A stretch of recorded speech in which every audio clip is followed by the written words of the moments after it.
like a cup of coffee. Yeah. Cup of coffee in the big time, yeah. Cup of coffee in the big time, because you'll never get closer than now. Oh, we're throwing everything. John Midrange control, which we had success with the other night. Oh yeah, we're tossing it. Like, what is this monstrosity? I don't know.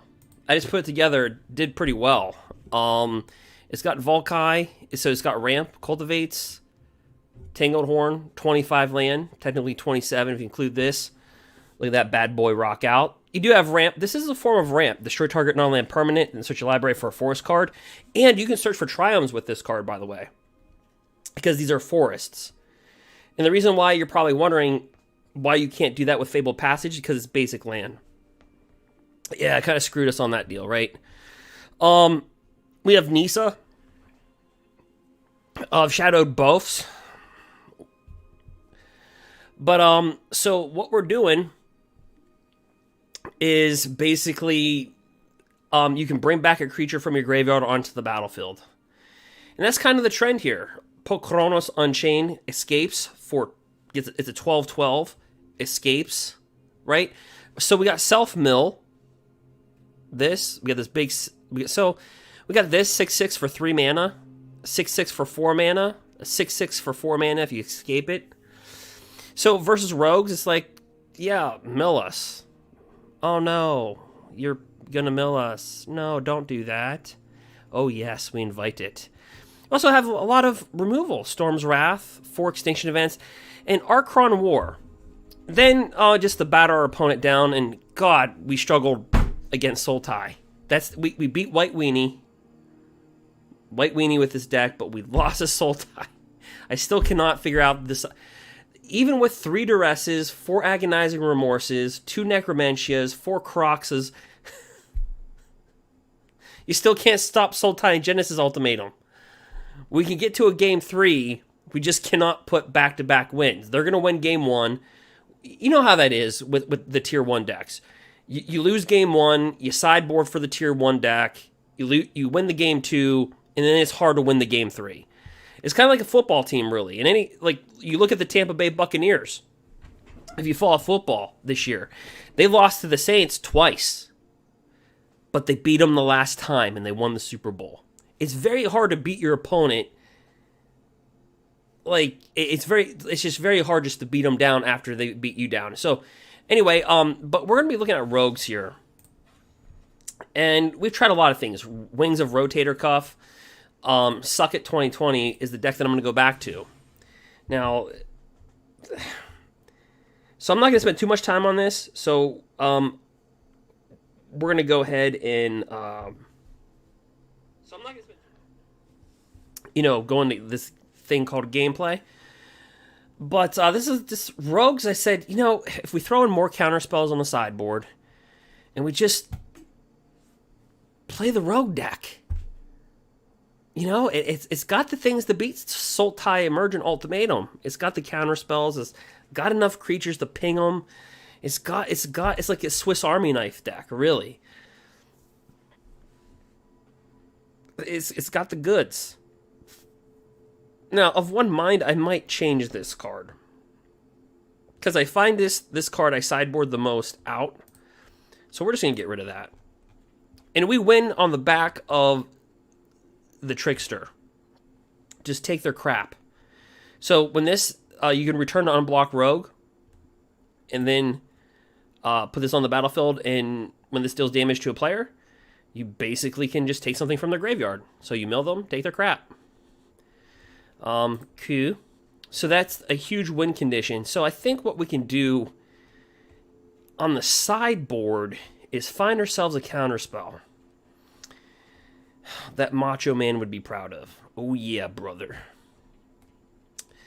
So let's see here. Things are getting so degenerate. Should we just put Teferi, Master of Time, in a rogues deck?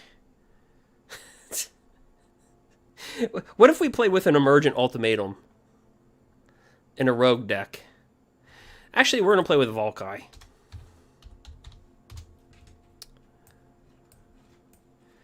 Yep. We're going to play with Valki.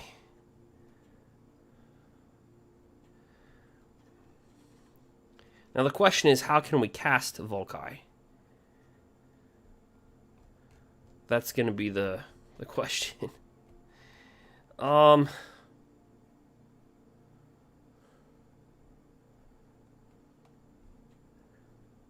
Maybe we don't go Valki. He just felt like he'd be pretty good in the mid range.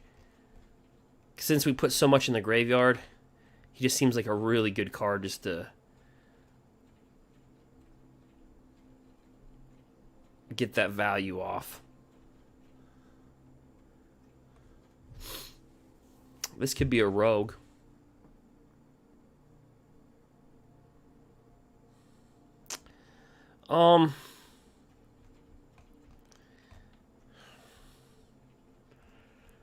I kind of really like Valki. I'm not going to lie. It gives us a nice alt win condition here.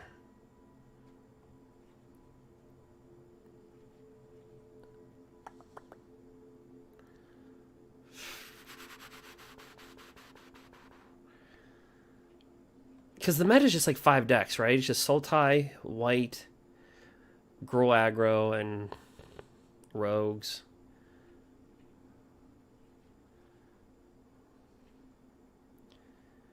So what if we just played with Valki?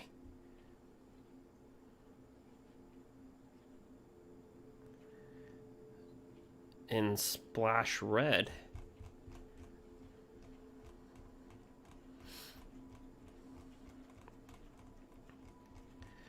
I'll think about that. We'll put two. Salt Common can also be a card.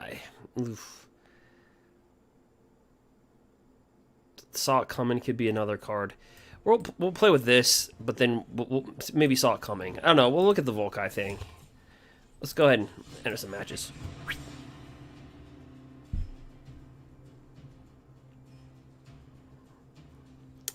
But Judd Midrange control.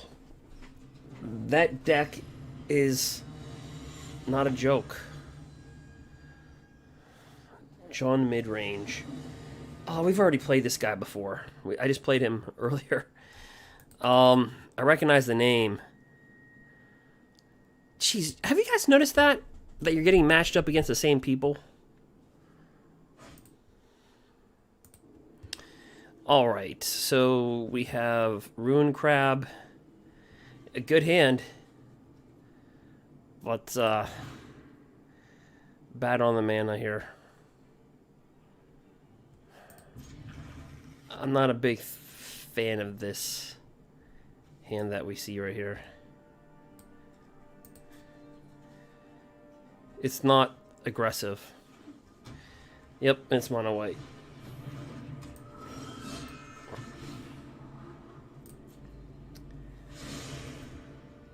And they go first. So this is a very bad position to be in. And they just get their stuff like it's nothing. Okay.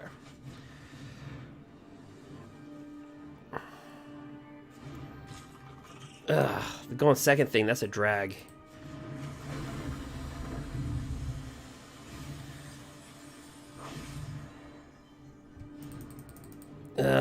That's going to hurt us. Us going second is going to really kill us this game.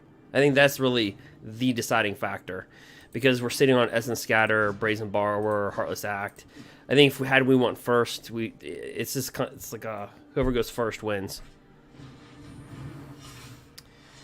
This is a pretty good test. We're just gonna eat 3.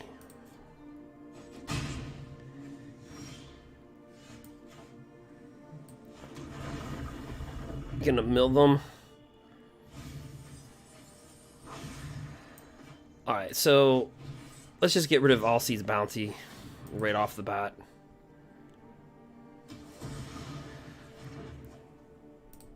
Let's just cut to the chase here.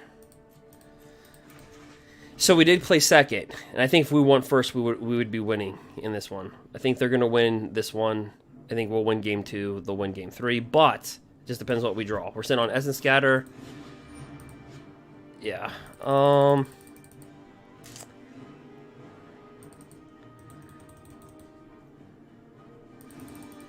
Because he can just box this out and give it protection. So, yeah, we're just going to counter that.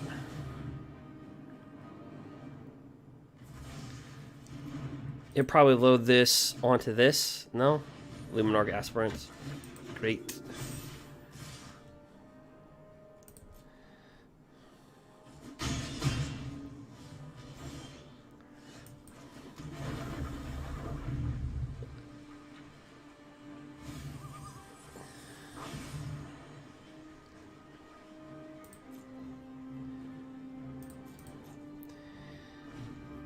Okay, so we're gonna have to make a move with Heartless Act.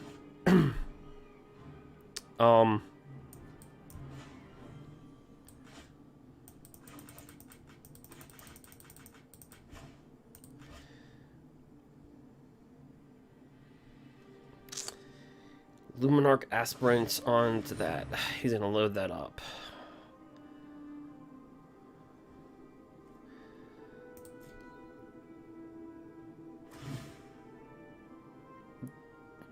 If I'm him, I'm probably gonna put he's putting the counter on his own Heartless Act.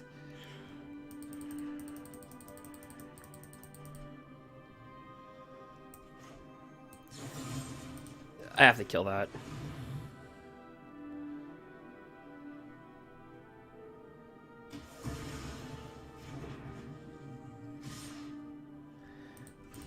Yep.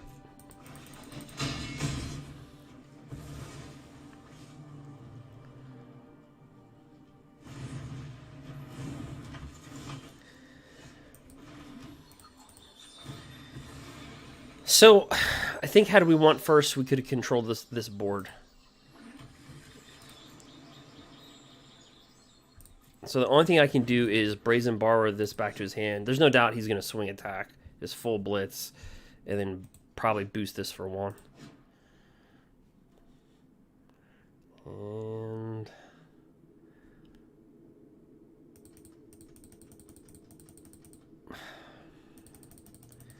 I could try to kill that and make him discard a card. But anyway, we'll just move on. We might as well just attack. Oh.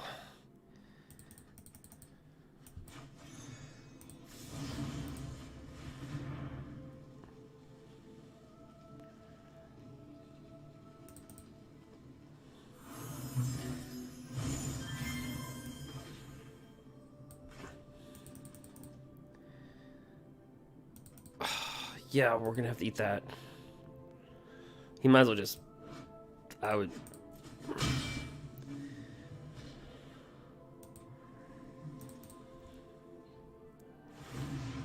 Yeah. Boy.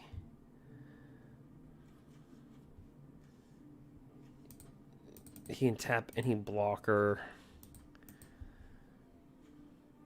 That's 4 or greater.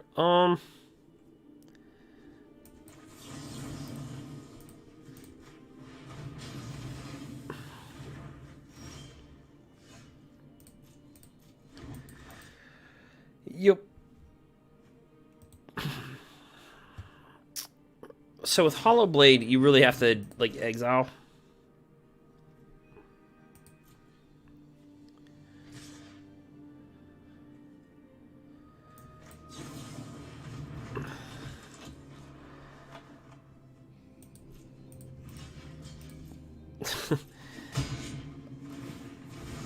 I don't think we can keep on staying alive like this.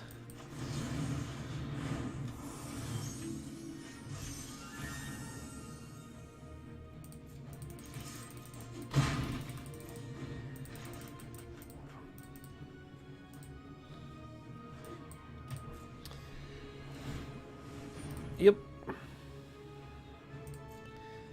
Good game. Smacked in face.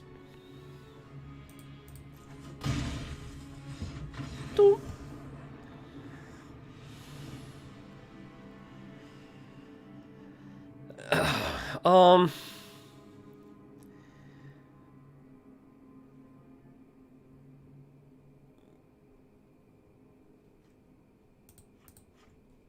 Yeah, so how you got to really stop with the white weenie deck is it all starts with that Doom Blade, or that you can give indestructible. And the only real way to kill it is just to counter it. So I think we're gonna have to board in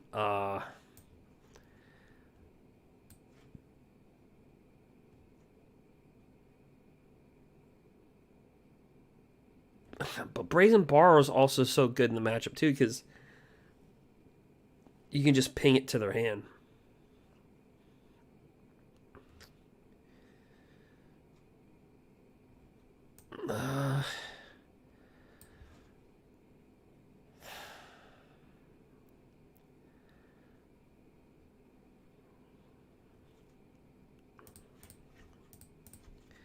I'm bringing 2 Lofties.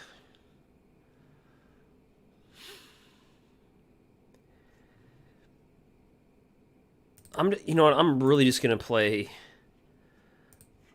Really, just trying to play aggressive.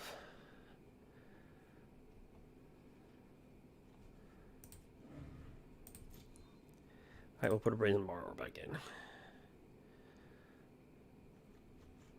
That should give us enough counter spells. What the heck? Okay. We'll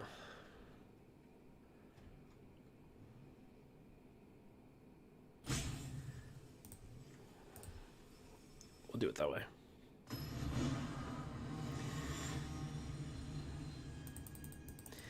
White Weenie versus Rogues.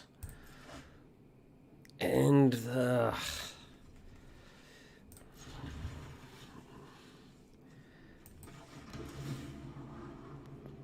yeah, I mean, I like our hands, but again, our lands are just killing us.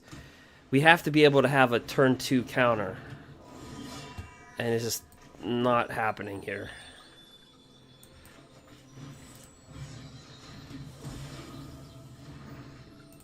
See, you want to counter their turn 2 their blade. Hollow Blade.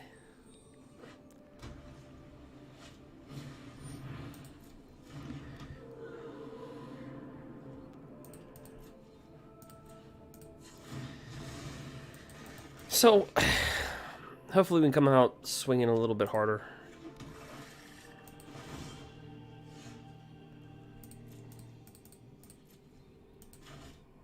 And see, now you feel more comfortable sitting on these counter spells, although all he needs is a mana. We don't really...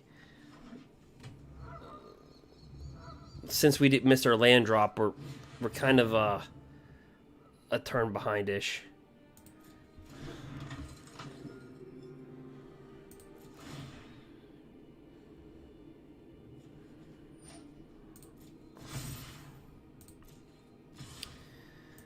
Alright.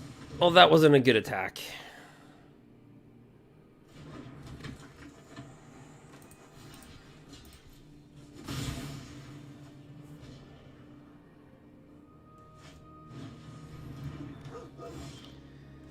Alright, again, this mana coming in to play tap stuff. Getting a bunch of it.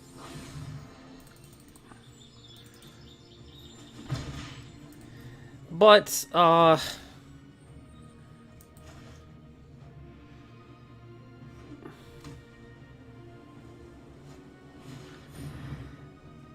yeah, we'll counter that.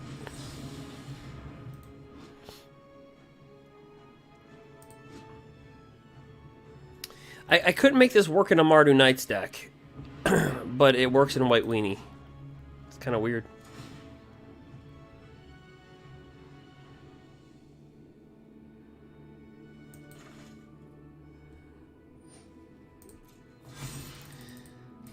We just eat 4.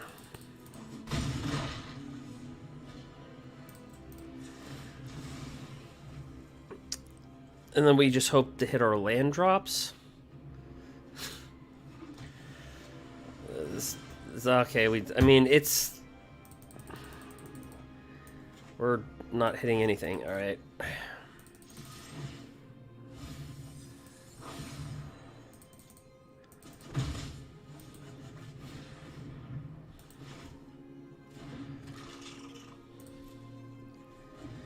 So we missed 2 land drops so far this game. Last game wasn't pretty either.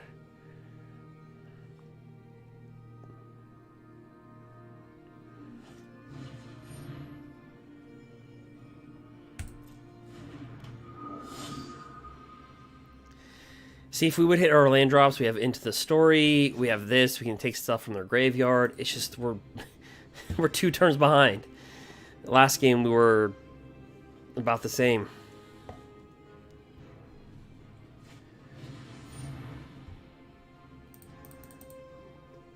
Oh, counter it.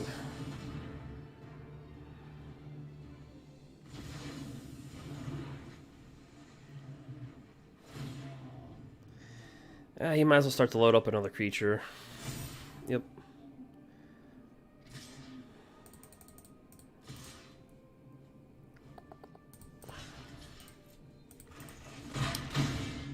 We really have to hit land, and here we go. So I don't see us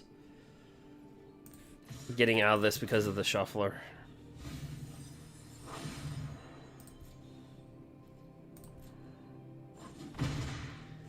I think we could just be killing it, but we missed a 3rd land drop.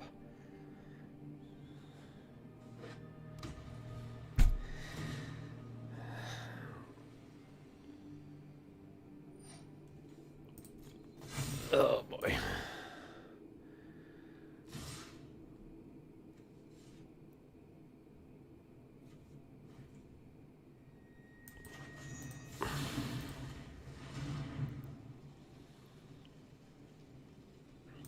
Yep. Take the 3.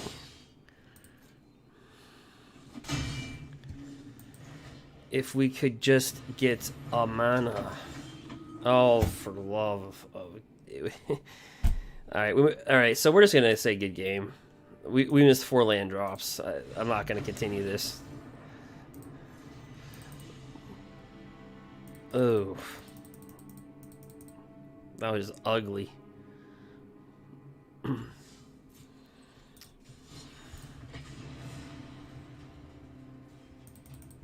So it's hard to assess on that one. If how well that we would have done. We missed so many land drops. Put it this way. When you make mono white look like a ramp deck, there's some issues.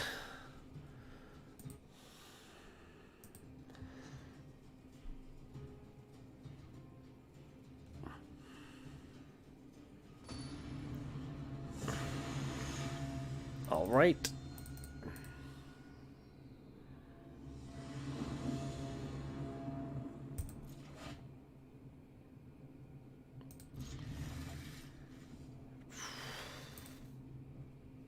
Got the chaos sleeves.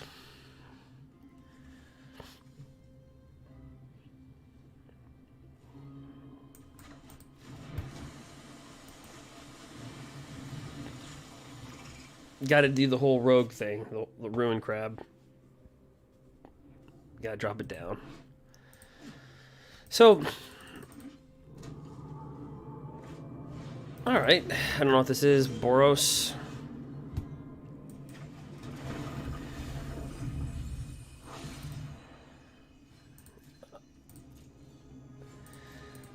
Actually, I have no clue what this is. It's Mardu.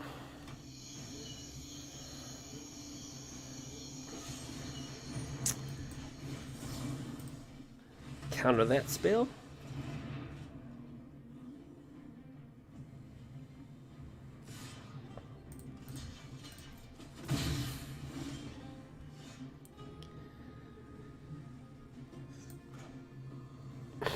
Let's we'll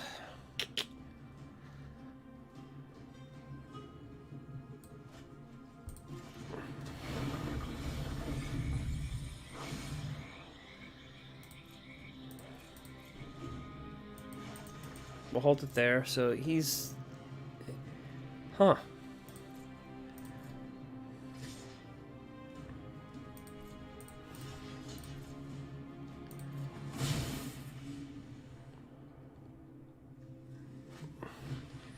Maybe he's just got red in there.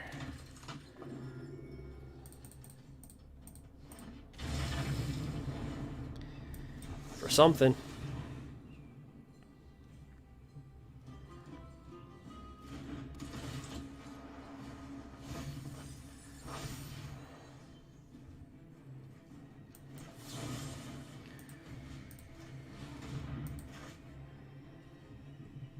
Try to figure that out.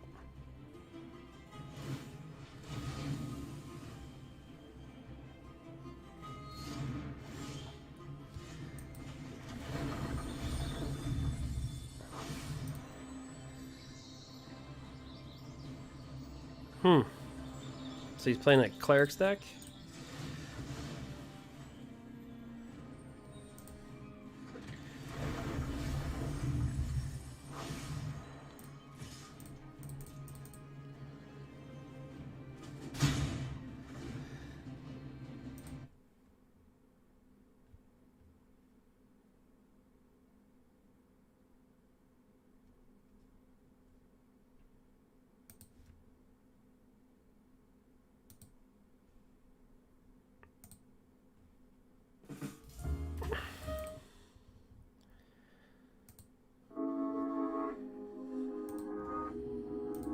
Just block that.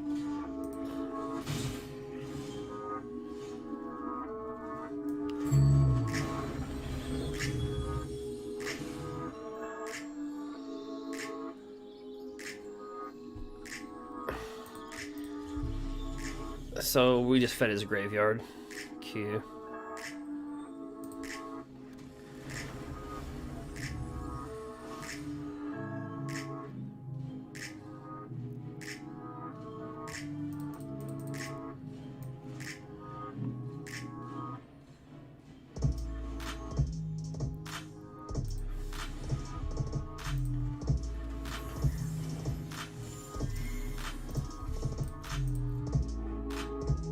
Just kind of go right at him.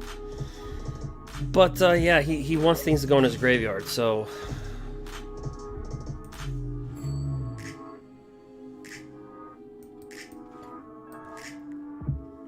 we're kind of the matchup that he wants. We put everything in his graveyard for him.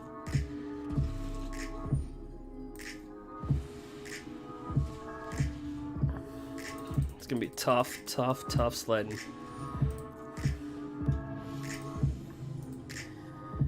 Alright, he's got the duress. The 5/5s. Oh, so he just put red in for this. This is kind of like the new Evolving Wilds.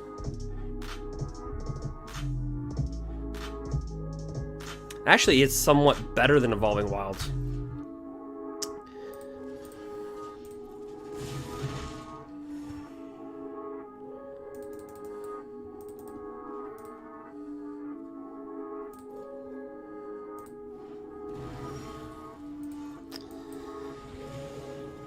Yeah, we're gonna have to mill him fast.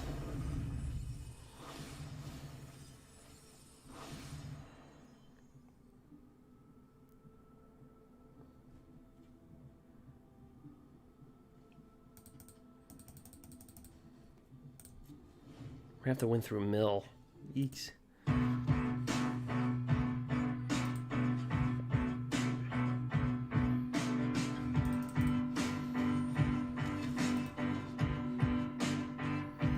Luminarch Aspirants. Feel like it's in every white.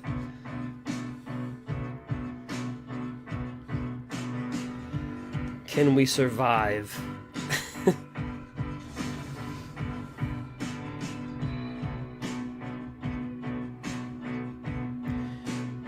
We played right into his hand.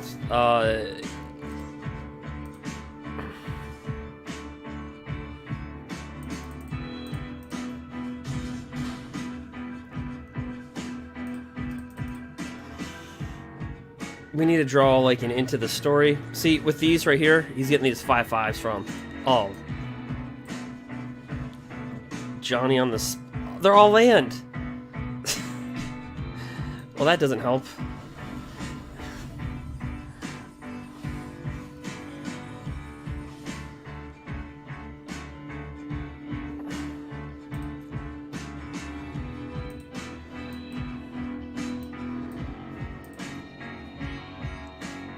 6, 8. Nope, not good enough.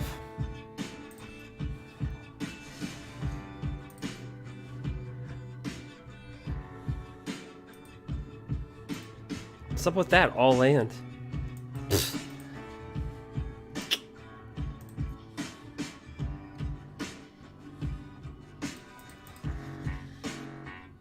So he's got 2 turns.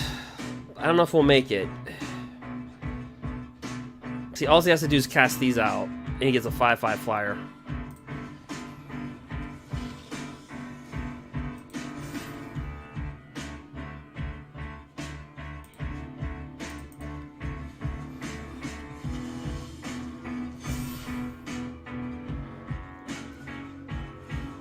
Well, that just turned ugly.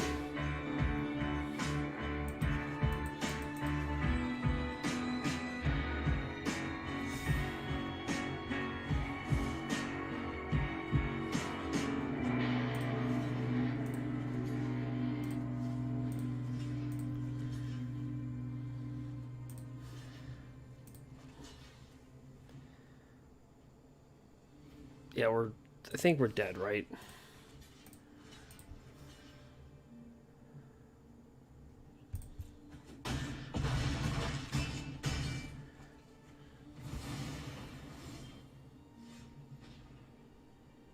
That would have been a good cut earlier. We'll just let him finish his attack. So we played right into their hand.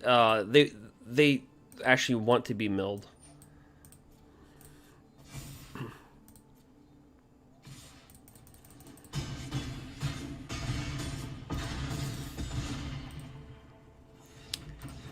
So we're gonna have to bring and cling to dust.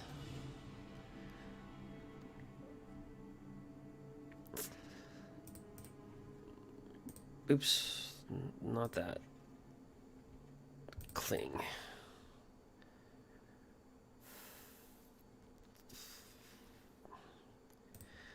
Also a little bit more removal for duress.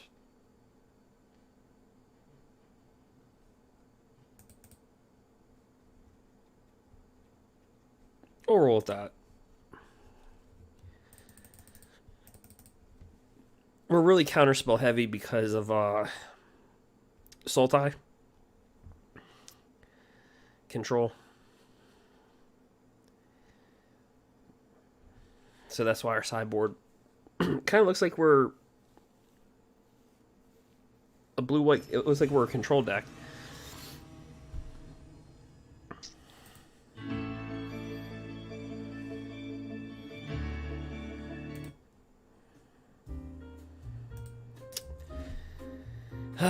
Again with these lands. You'll start to see people not play with Fabled Passage because of this right here.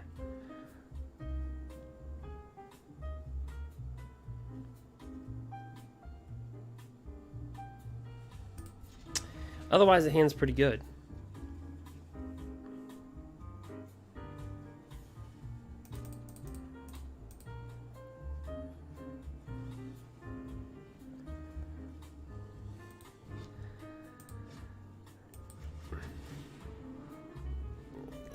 We have a really good hand. It's just our mana is just coming to play tapped.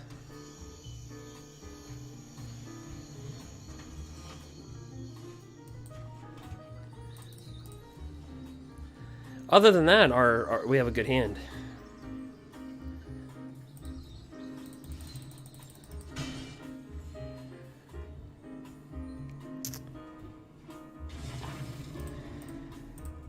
So we'll just fetch for like a blue, red, or excuse me.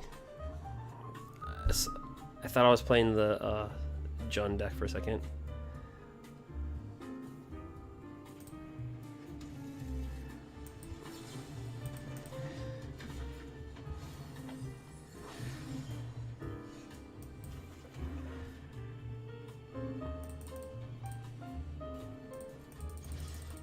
We're not going to block with this, so we might as well just attack. He wants to put this in the graveyard so he can get it out and it becomes a 5/5. Pretty much the objective.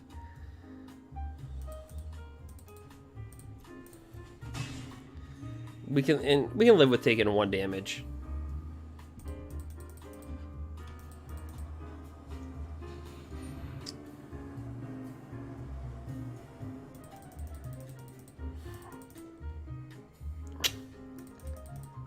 I cannot counter that. I have to bring this into play.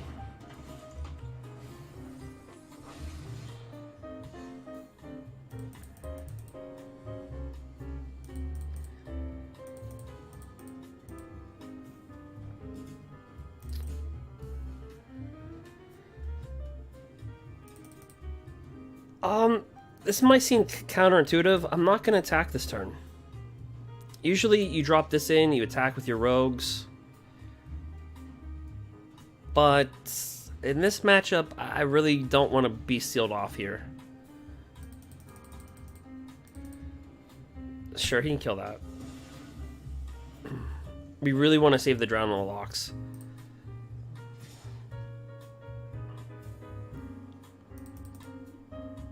We can take a 3-hit. I just don't want to. I don't want to tap out quite yet.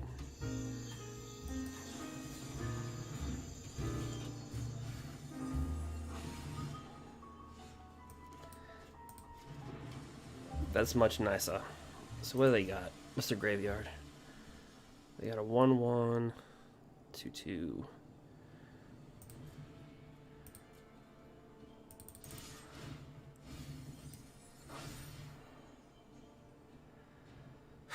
We could use this or sit back on our counter spells. I think for right now we sit back on our counter spells. We easily could have plucked something out of his graveyard.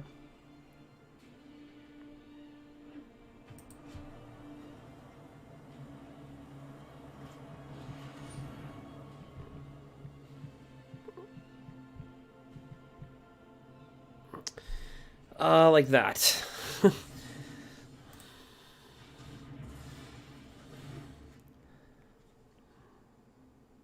Now we can actually steal his Lyris.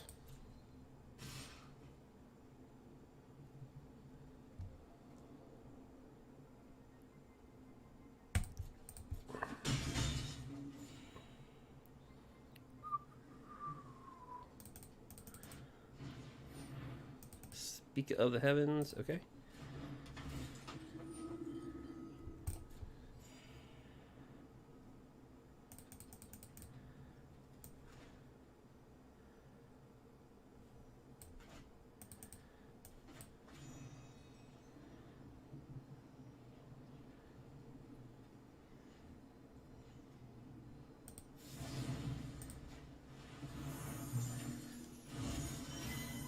Alright, so now's where we can kind of do this guy right here.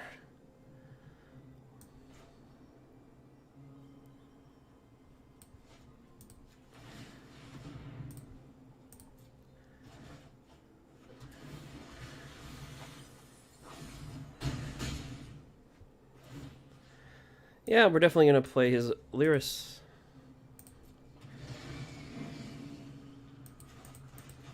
Get that bad boy.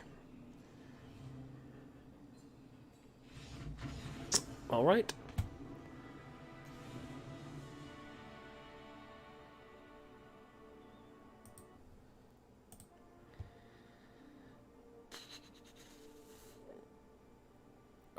Yeah, I feel happy with the counter spells that we have.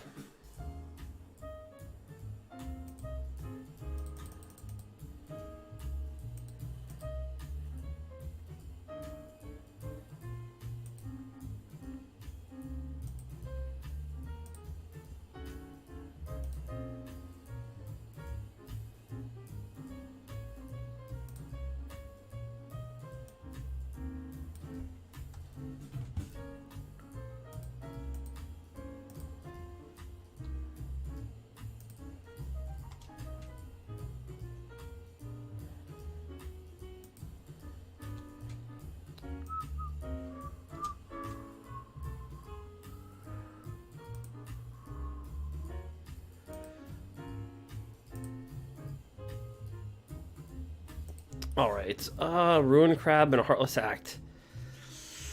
Ease.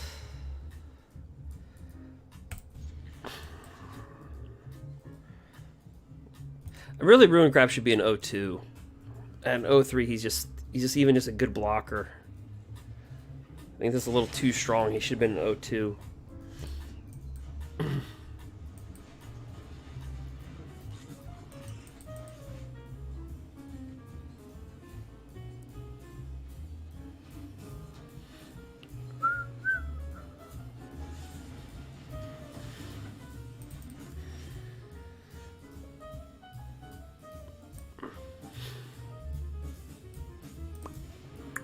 Bring that down. So no, he's kind of playing just clerics. It's Mardu clerics.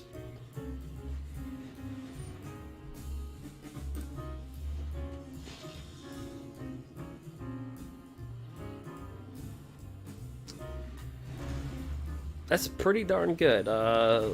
Whenever you gain life for the first time, put a +1/+1 counter. That's actually pretty solid.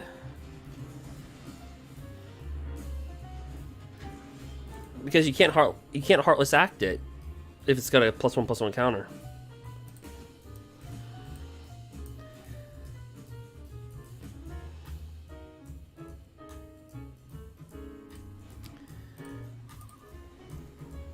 Actually, a really good card.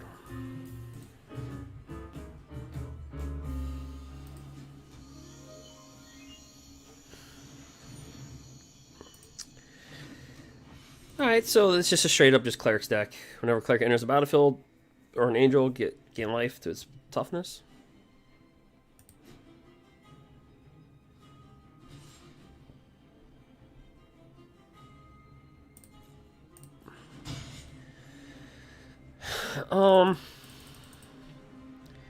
Do I cycle this?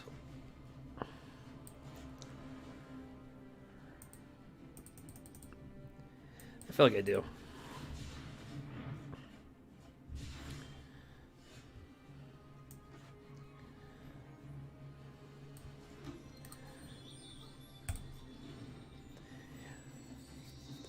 Yeah, the reason why I'm taking hits is because I saw from game 1 he wants us to go in the graveyard really bad. So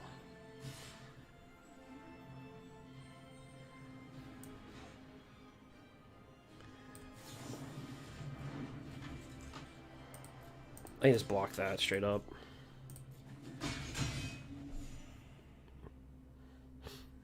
Because we don't want this to turn to a 5/5.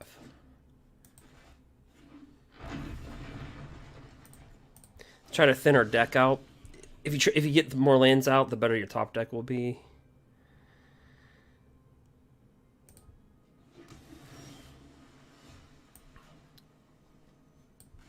See now with let's see here. Drop this in for black. Doesn't mill anything good. We'll return this back to our hand and steal something out of his graveyard. The good old switcheroo. Too bad he didn't have Ugin. We'll grab that. This is what makes Rogue so good, is that some people don't even play with this Rogue anymore. They just straight up just like mill.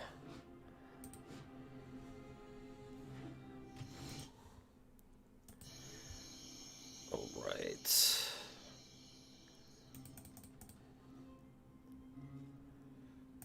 I'll drop this in.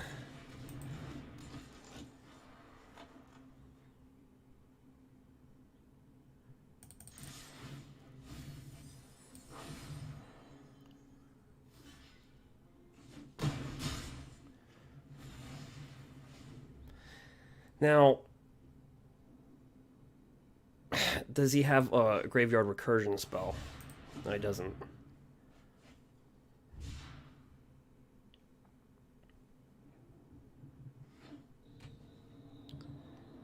I'm not gonna lie, our opponents, see, it seems like he's just getting so much mana. Like, I'm not even gonna lie about that.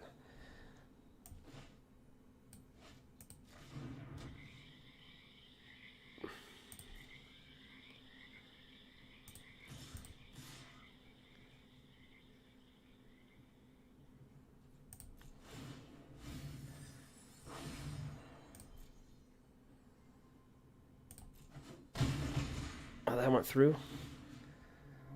We'll take that.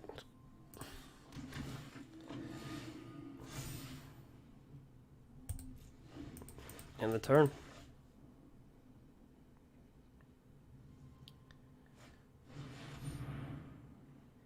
That's a pretty good card to have.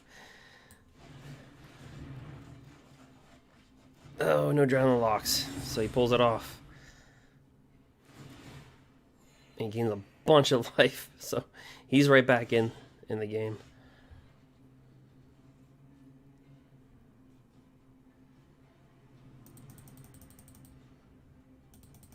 Right back in.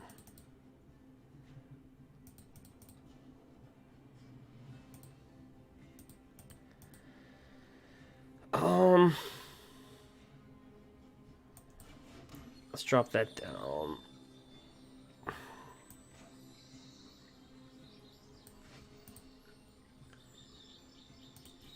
Let me read this. Can we take any spell? It's a permanent, so we can't take a sorcery. Alright,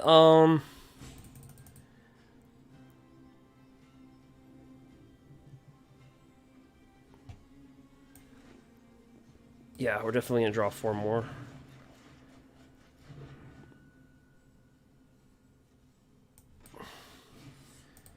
Just kill one of those flyers.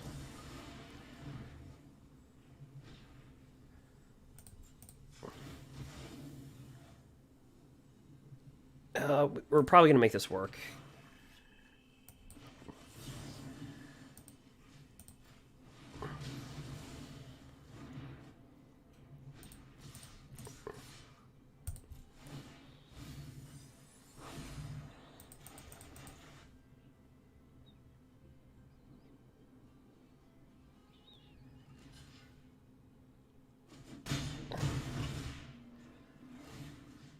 We get another one of his creatures. We'll take that one.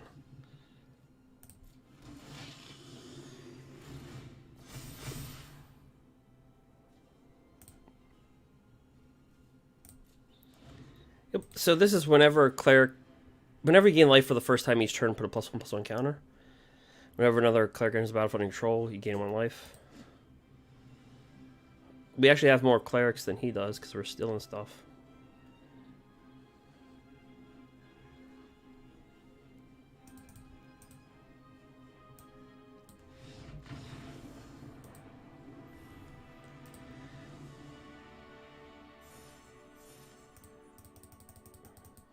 Rogues in for the win.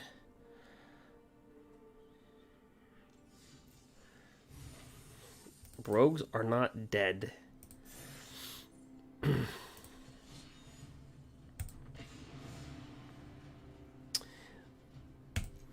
1 second. I just noticed the title of the deck was Suck It 2020. I don't think I've updated the deck. I mean the lands. Have I? Okay, I have.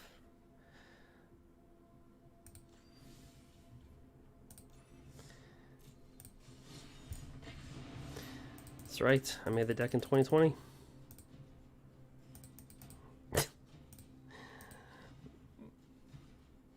Not that 21 21 is going to be any better. But still.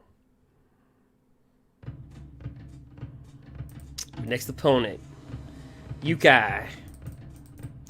Right around this hour, we play a lot of Japan players, which is nice, because Japan players, to me, they play more aggressive.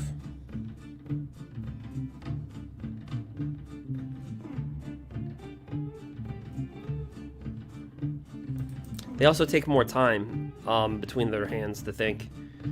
I noticed that.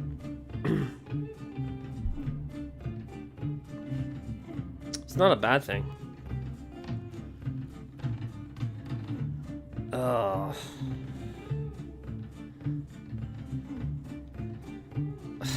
Yeah, I mean, we'll keep it. We don't have 1 creature.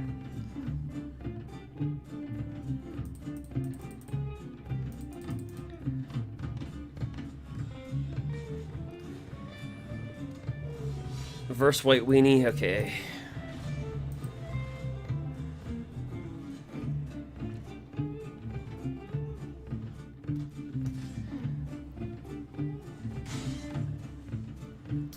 This creature's actually really big, really huge. So Savannah Lions back in you have to go back to Magic the Gathering. Savannah Lions was a 2/1 white creature. Even back in the day, it was considered a very good card. It was up to $5 back in 1990s currency.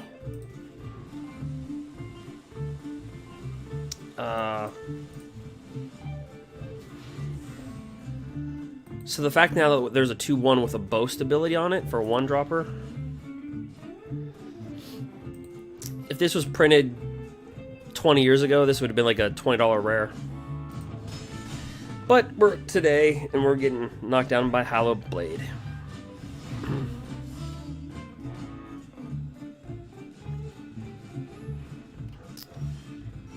And we still don't have a creature.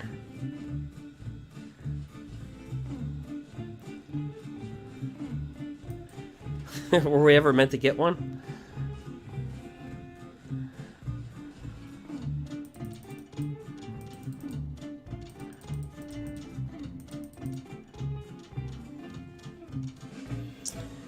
No.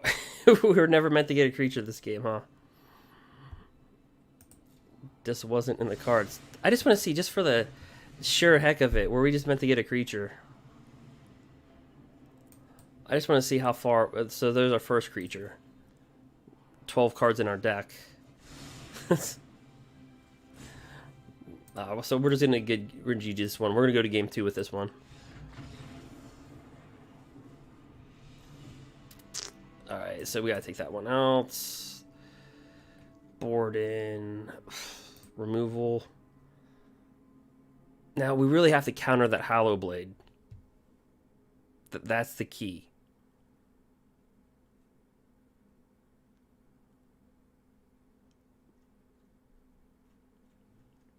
That's the big key. We have to counter that Hollow Blade. So with that being said, put in 3 Lofties, 7 counter spells, 8.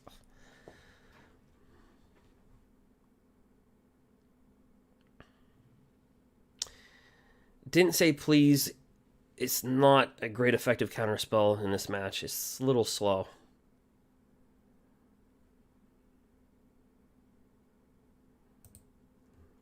Maybe I could take one of him out. Because, I mean, really, I'm not getting much value off of him when I'm just stealing, like, 2/1 creatures.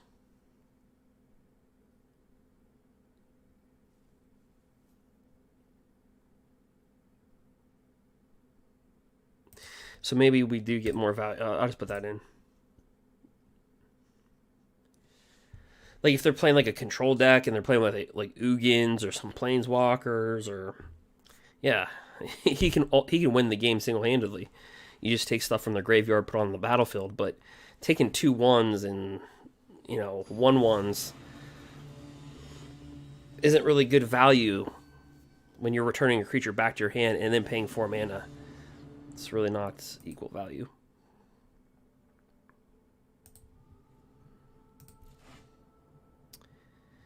And then we get the God Hand of Mill for the rogues. Again, these really should have been O2s. I mean, like, I'm playing with the deck, and I can tell you, these should have been O2s. Because you can't shock these, you can't... I mean, there's so much removal, though, in Standard.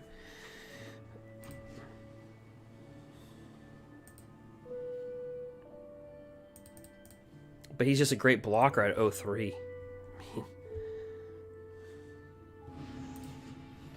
He just block whatever he wants when he wants to.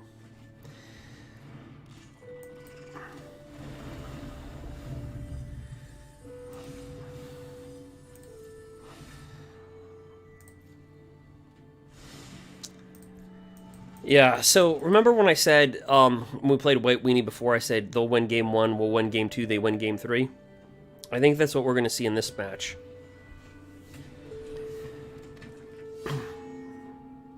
Again, we want to counter that.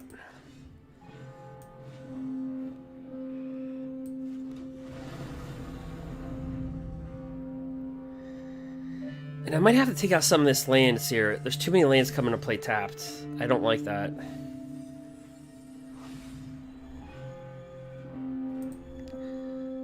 God, that song is utterly depressing. How did that make that in my playlist?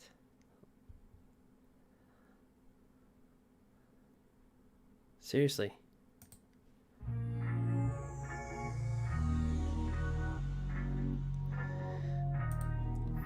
Yeah.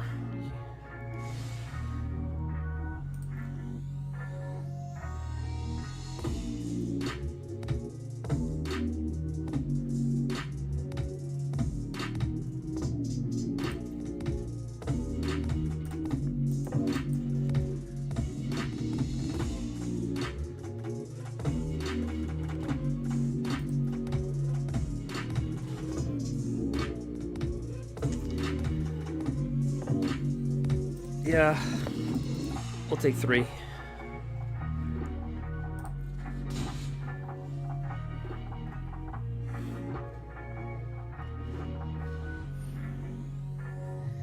Yeah, we're definitely going to counter that. Anything 4 or greater.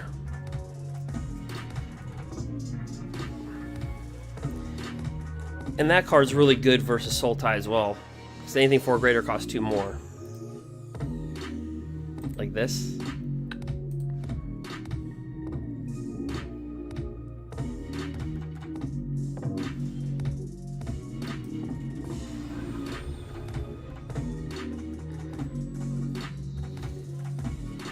Gotta mill the crap out of them.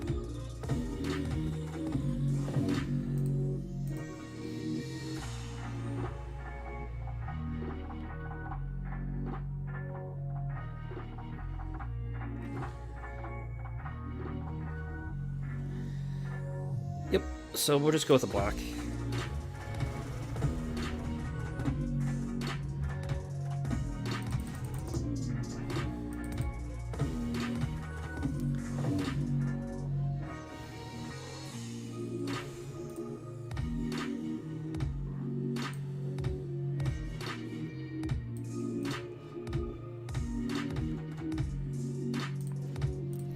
So this stops Sultai, right? This stops the Emergent ultimatums. Stops Foretell.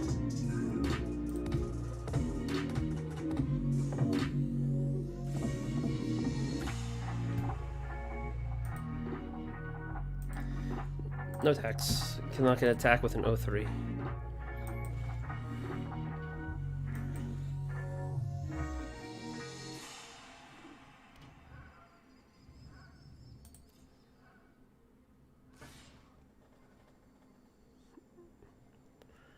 Yep, let's take 3. Right now, we can take 3 damage and mill him 6 a turn.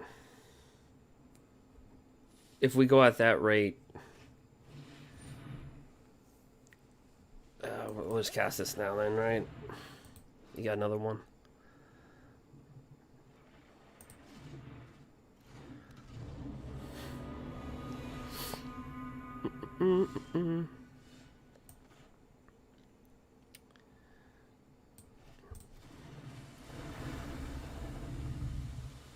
So we have choices. I think we're going to keep the Brazen Borrower to return the Hollow Blade eventually.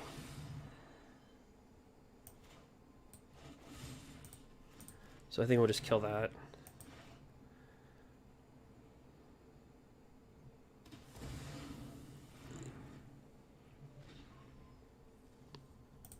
And then just pass.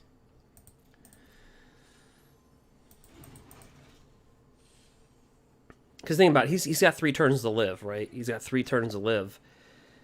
If we mill him 6 cards a turn, he keeps on dealing 3 to us. We actually have 5 turns, so or 4. So we can trade that ratio. Because like you have to imagine his life total for us is his cards in his library. So he's at 18 life. Let's say we're at 11, right? But we're hitting him for 6, and he's hitting us for 3. We win in that analogy. You have to think of... Alright, so we're going to bring that in.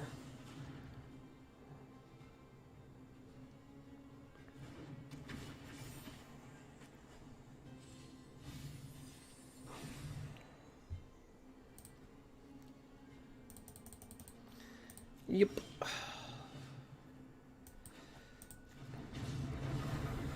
See how the value, he's not getting value out of this, what he's doing.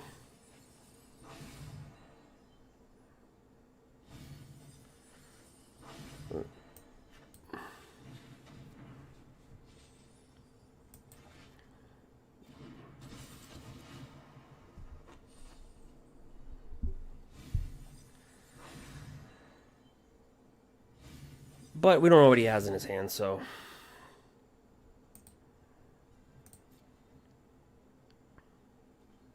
no point in attacking. We're not gonna. We're not trying to beat his life total down. We're just trying to get his cards out now, his library.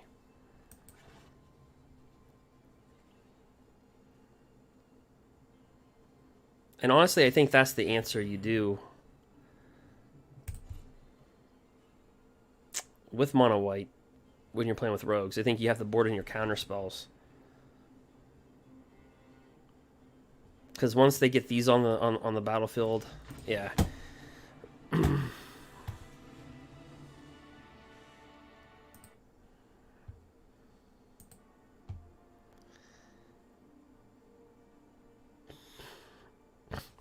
So I'm gonna take a screenshot of that so I could be the white weenie board.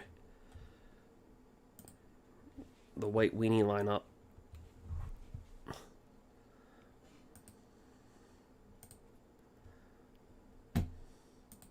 Now he goes first, so obviously he's got advantage.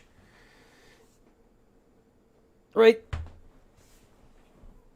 Really, every time we've won or lost to mono white, it's been whoever goes first. And that makes sense because we're playing with counter spells. And if they're able to hit turn 1s and turn 2s quickly, their turn 1s are turn 0, their turn 2s are turn 1, so we can't counter anything.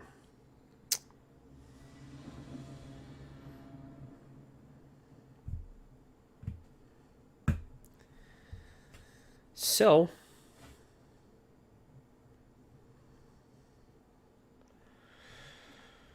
again, with the Fable Passage.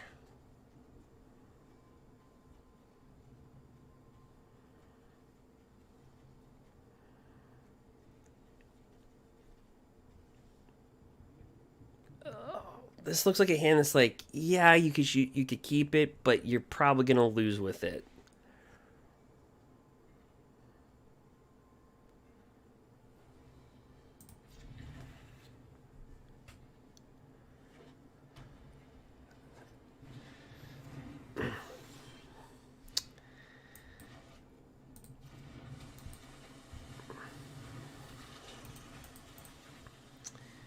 I guess the only advantage of him playing mono white is he doesn't have removal.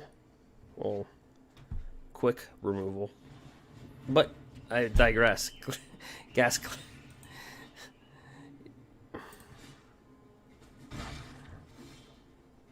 And this is not looking pretty. Yeah.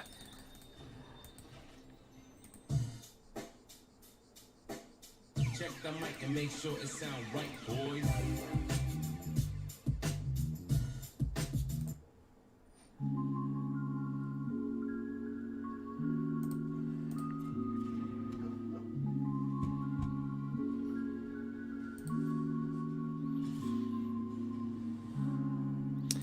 No offense to the last song, it's just I'm not feeling that.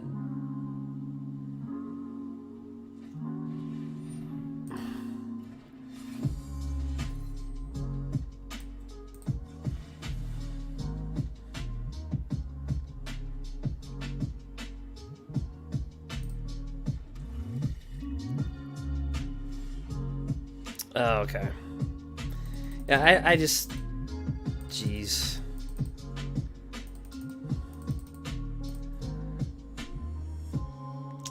We have to get lands.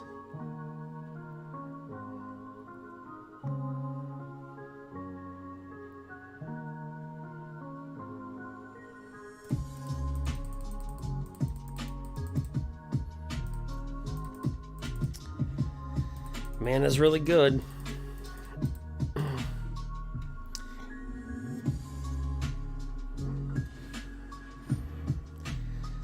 So this is not going good. When you make mono white look like a ramp deck, it's not good.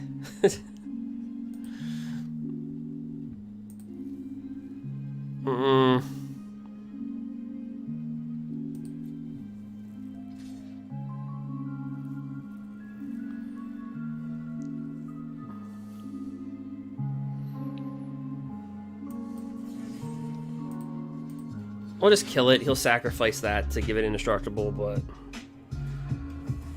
No, he doesn't? He doesn't sacrifice this one to give that indestructible?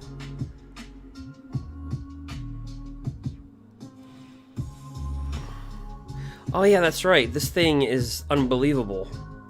When you kill the creature, it goes back to the owner's hand. And we still don't get mana. Key.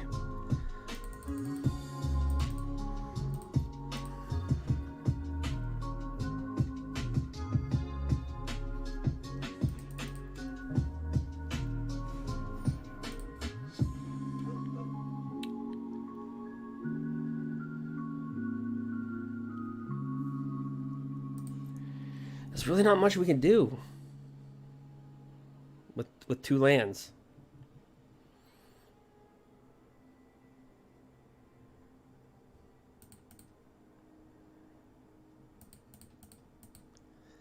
I mean, I can keep on delaying the inevitable.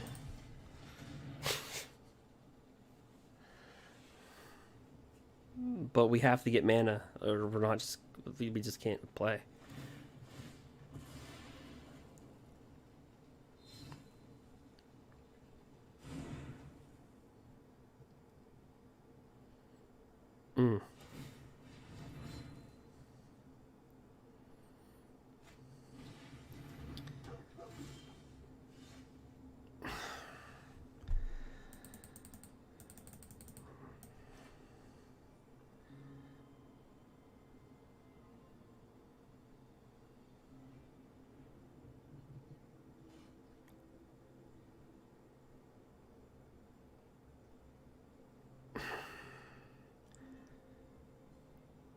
We have very slim margins to even come back.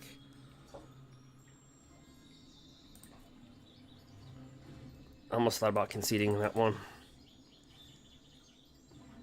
We have a small chance, but I mean, like, it's really tiny.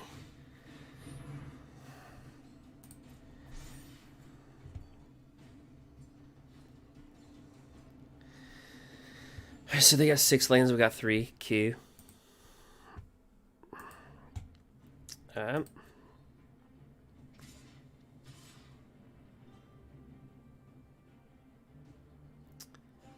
Well,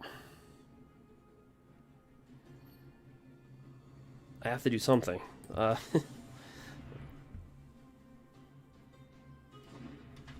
We're not gonna block.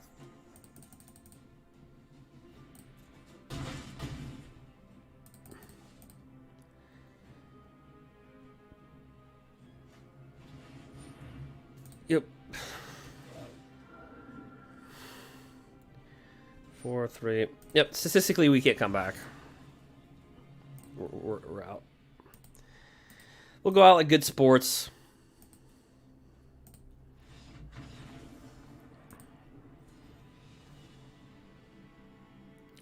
Yeah, so in Rogues,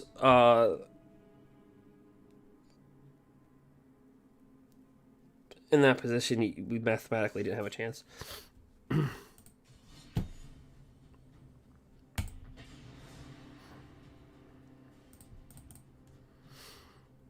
The only decks that can recover from that stuff is like board wipe decks.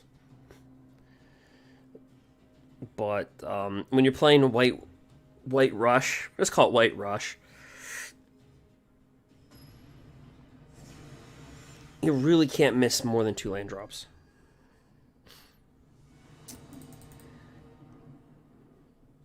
But here we go.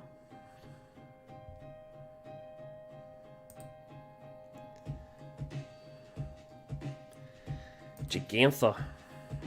Alright, we'll keep it.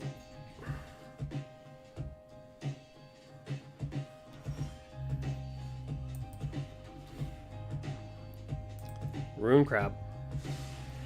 And notice the games we don't get Rune Crab, our win rate just plummets.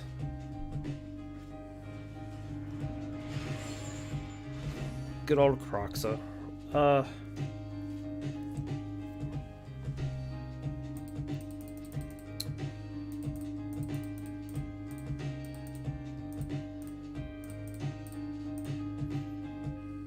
this is going to be a bad battle. We're going to literally feed their graveyard.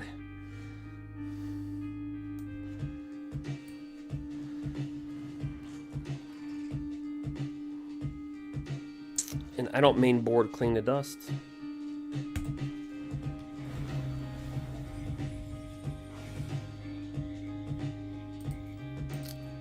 So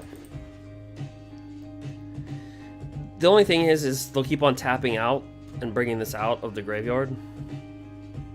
But still, we just gotta hopefully we just disrupt him so he doesn't get too red. Okay.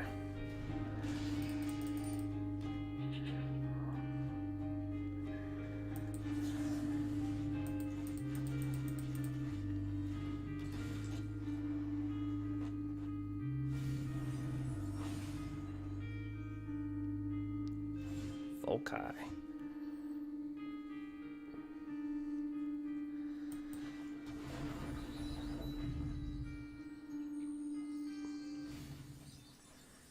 Okay, that was a good mill. We took a lot of red out of there.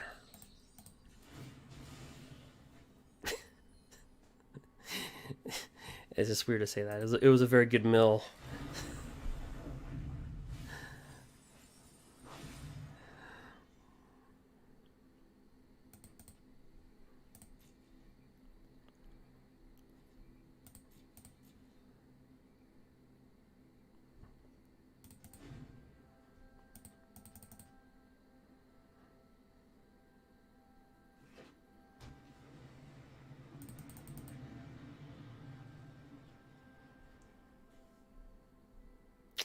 He might be enticed to tap out and bring out a Kroxa.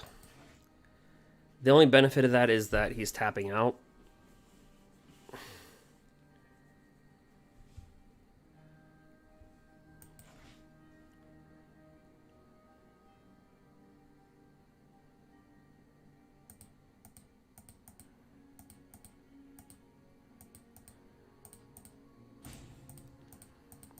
So this is where we need to get the rogue that takes stuff from the graveyard.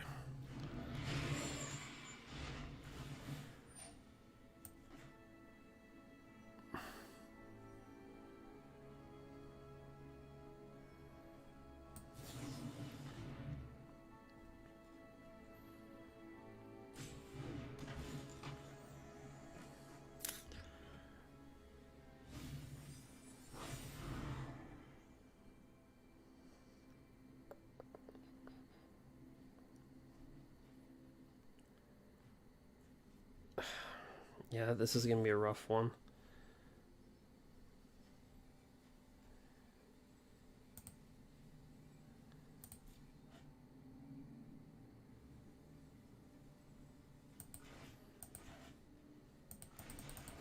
With a main board of Kroxa.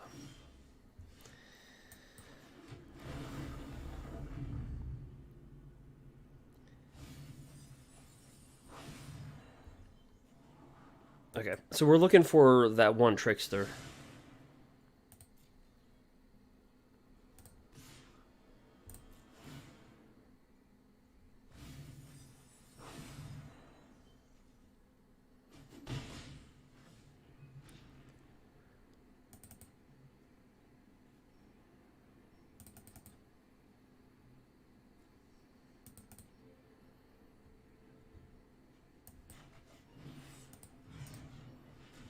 Let's see if he taps out again. I mean, he'll keep on bringing it out.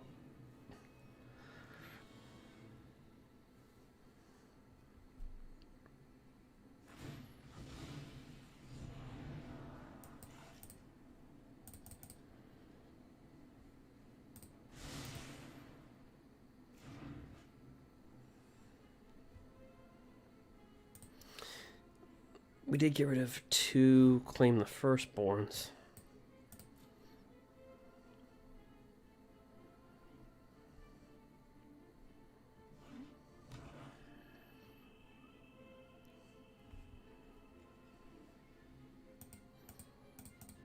You might as well just keep on bringing it out.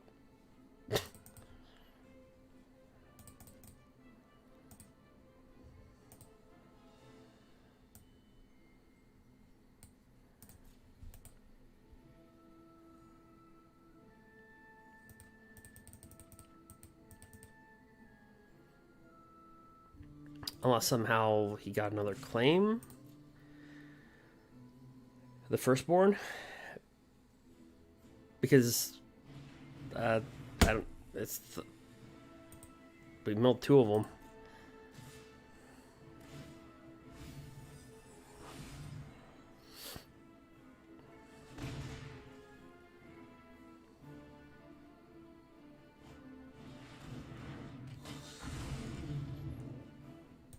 So this is a really good card. It's kind of like Dream Trawler, except the opposite. You can sacrifice another creature, give it indestructible, tap it. So it's like Dream Trawler, you can sacrifice, or excuse me, you can discard a card to tap it, give it hexproof.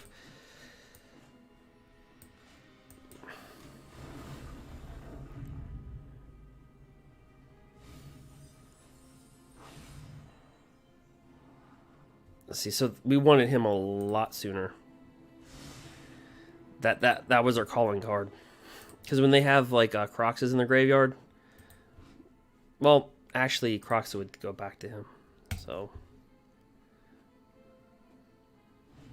it's gonna be a tough one. We're milling them, and they want to mill themselves.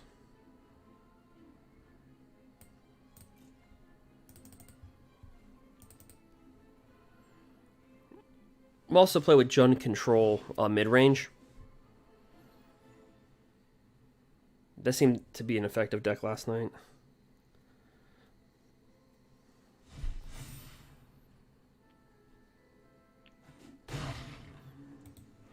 But like I said, this is just the opposite of Dream Trawler.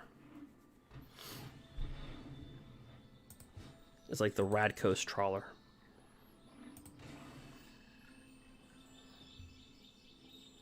That'd be one heck of a Scrabble word. Emergent Predator.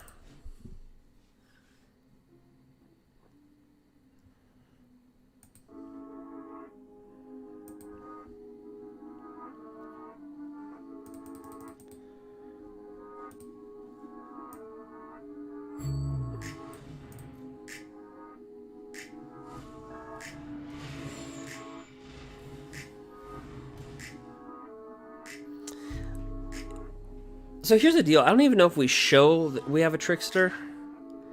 Because most rogue decks are taking this out of their decks. So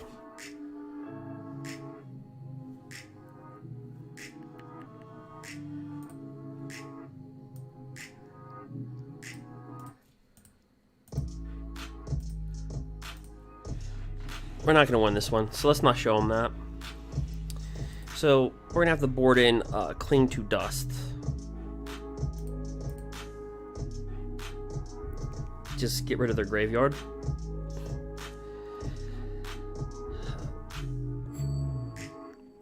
We find ourselves boarding this out so many times. All right.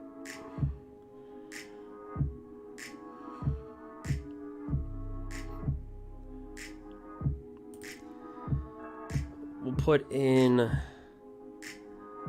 one more removal spell.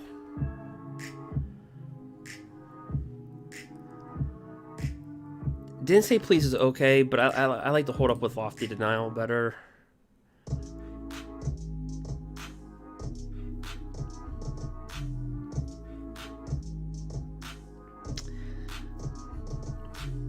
Actually, in this matchup, they can steal our creatures with Claim the Firstborn. So we have 2 counter spells. I'm going to take Essence Scatter out with... I'm going to put another Lofty Denial. So we got 3 counters. We got 7.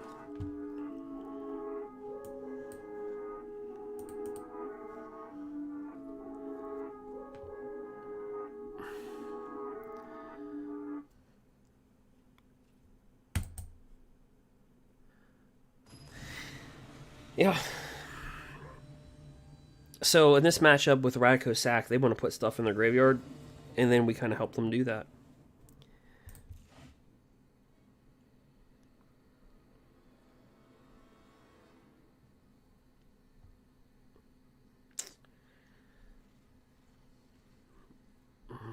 We'll keep it.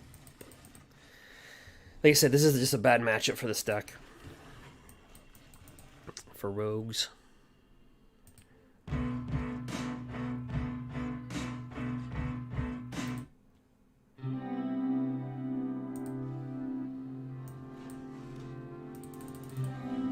We'll pass the turn.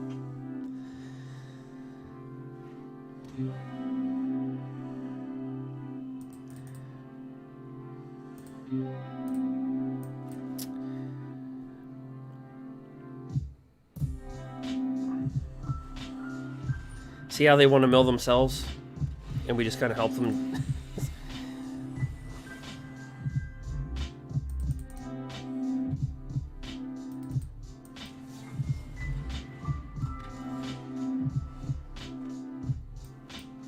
Ew.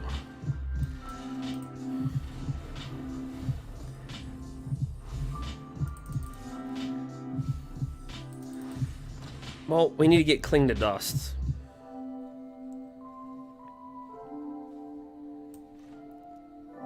I can hold a Kroxa off.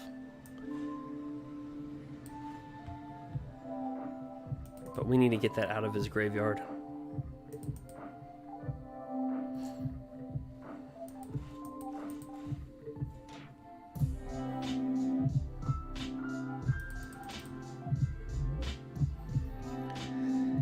And if I'm my opponent, I'm sitting pretty comfortable.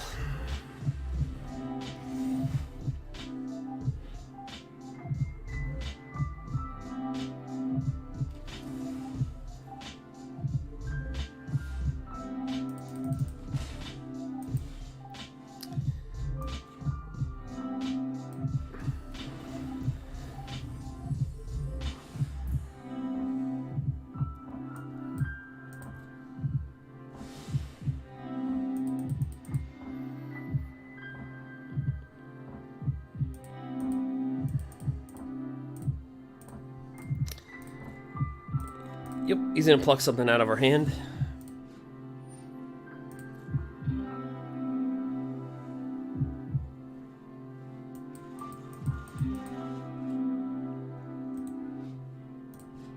Into the story.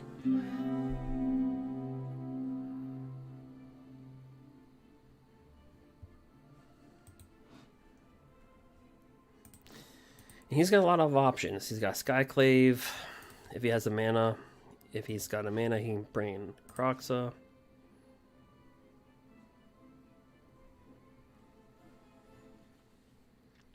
He's got options, and we got problems. Those are never two good variables.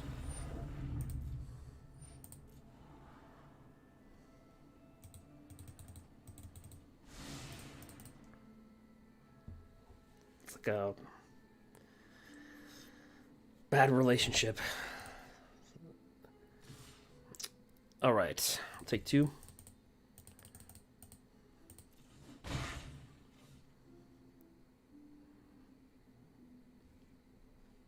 I'm assuming you're just gonna fling that out there.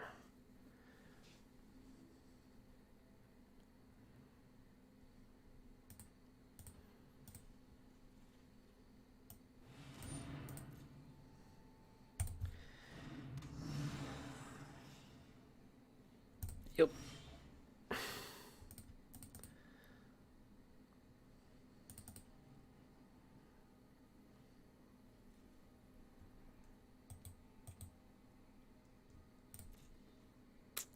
Yeah, we're just gonna have to pass.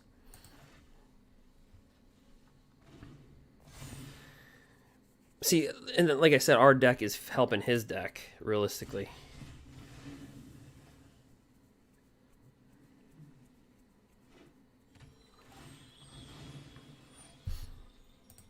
Because ideally, they want to mill themselves.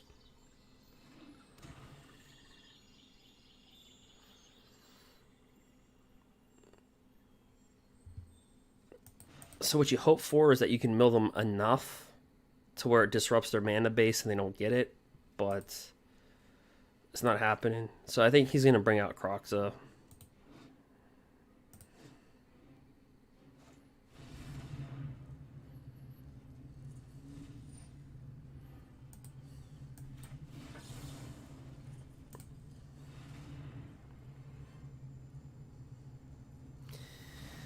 So we really need to clean the dust.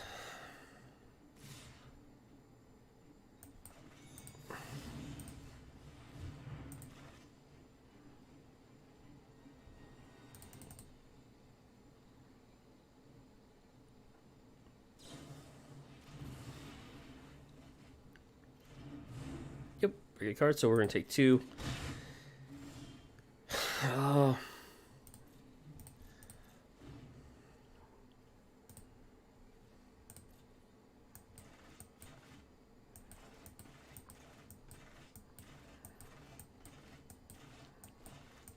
I don't know. Rogues, right now, it's playing a 50-50 deck.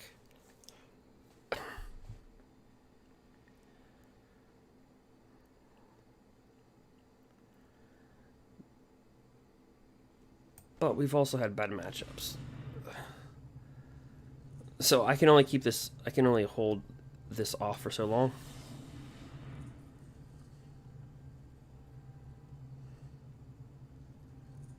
Oops, I don't have a flyer. I was thinking I have a flyer. My bad. He's probably like, why did he do that? I'm so used to having flyers.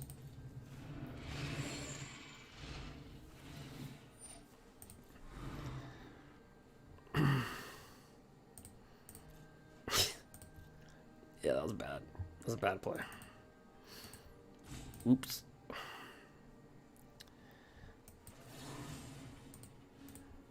That's our whoops. My oops.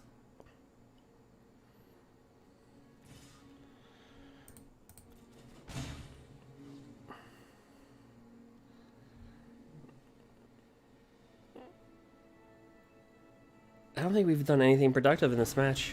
Let's see. Oh. We're going to attack with an 0-3 to insert our dominance. He's got the match. All he has to do is just...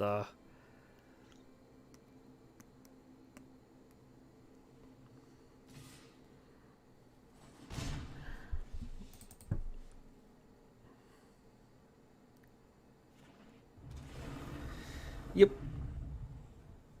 He's got Skyclave. So... Yeah, rogues. We saw this with the Jun deck, where we have Kroxas and Pokoronos Unchained.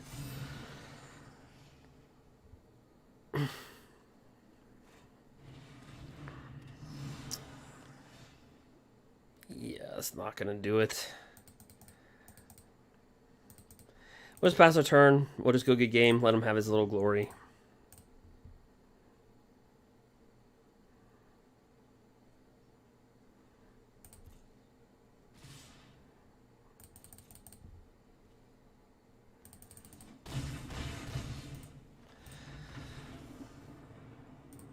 All right, so well, how about we throw Jun Midrange?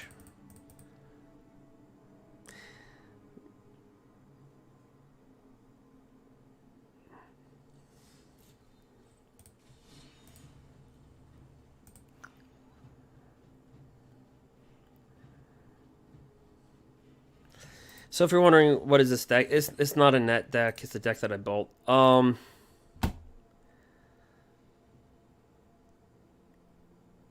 So we have Kroxas, Pokronos Unchained. So that makes us naturally good versus rogues.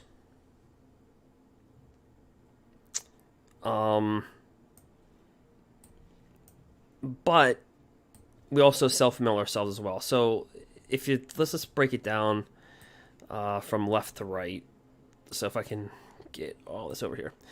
All right, so if you look at this, we have some ramp here. We have 25 land. And triomes are forests as well. So on the 2 part of this, where you search for a forest, you can actually search for a triome. So we kind of have, in a weird way, 8 ramp spells. And then we basically can self-mill through this, on the back side of the card, through this. And then we have some board wipers. Storm's Wrath deals 4 damage each creature and planeswalker. Extinction events, we have 4 of those. Then 2 Archon Wars.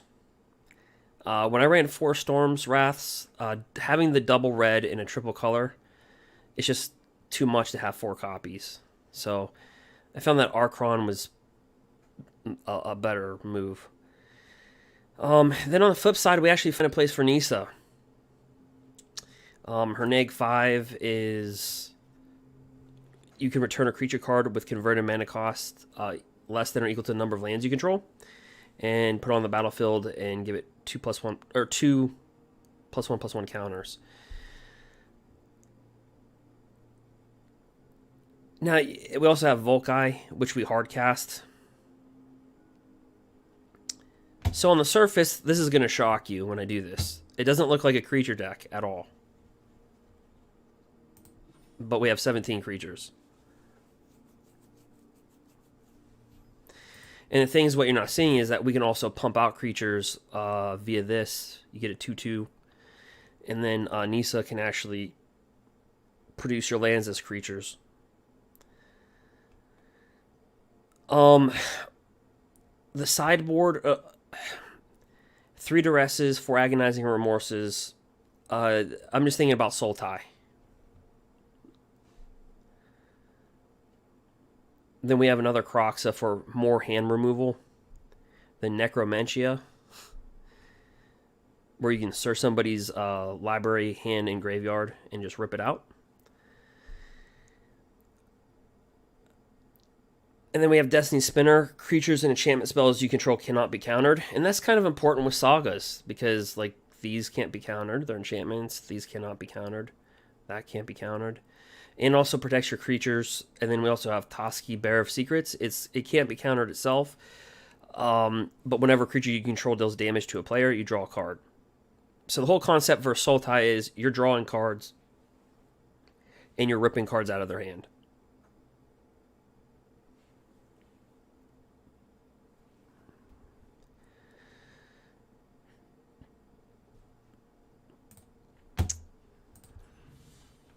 It doesn't look pretty.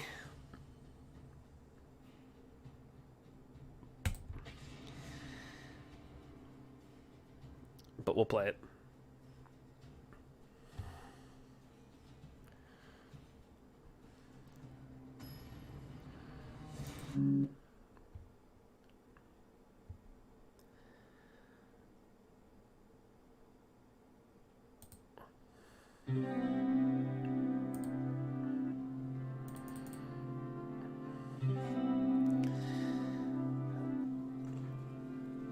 Let's see how this performs.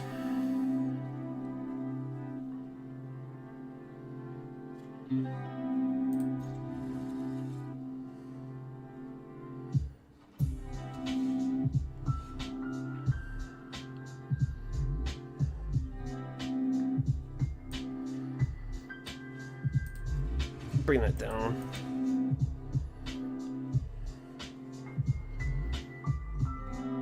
Oh, so we're playing against Soul Tie? No, Teamer. I don't know. What are we playing against? Probably Soul Tie, right?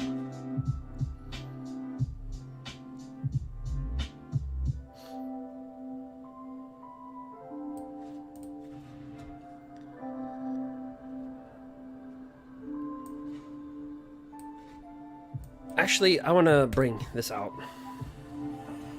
If we can get a turn 3 Nissa. Doubt it.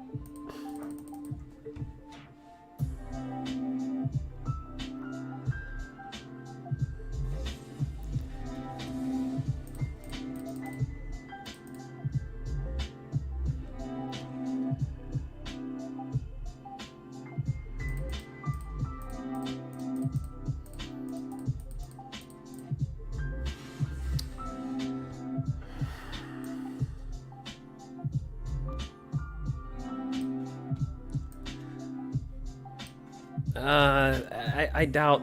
I just want to save Volkai for hard casting at this point.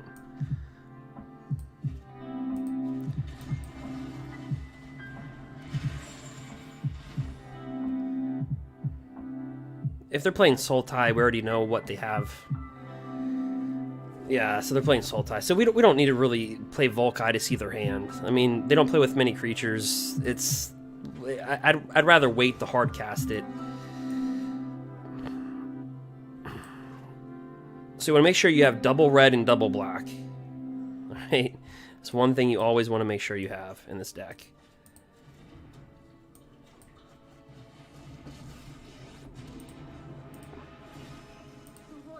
Sultai hates Nissa because they cannot get rid of... What's cool about this is that these lands don't become creatures until forever. So they can't kill it. They can't Heartless Act it at the end of the turn.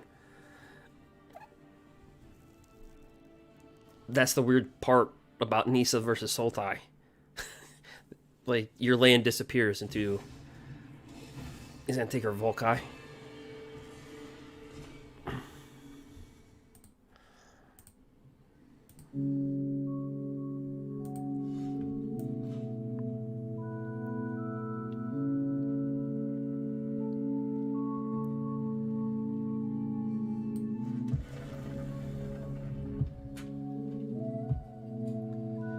Ooh, guys, we can actually pull this off next turn. I can... Hold on, let me do this. Oh no, it's gonna deal with each planeswalker. Do I kill our Nissa to bring out... I can't. I was gonna say if I can bring this into play.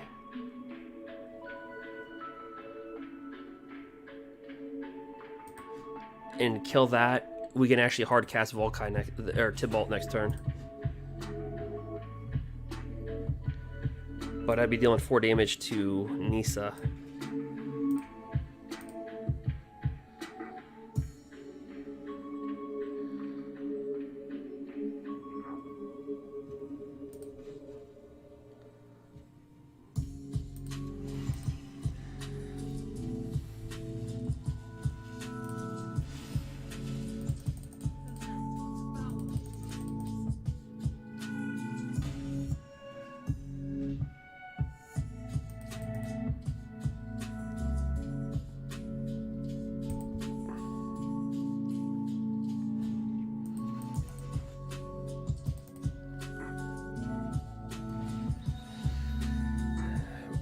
That would have been awesome. If we could have got this into play, tapped out, hard casted that. But we didn't.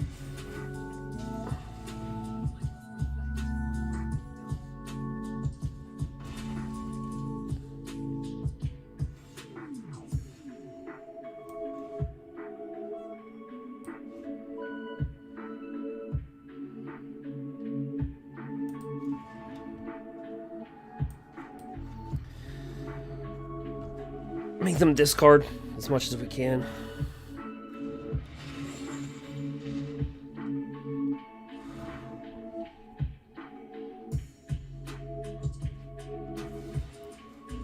Discards Yorion, huh? Must have a really good hand.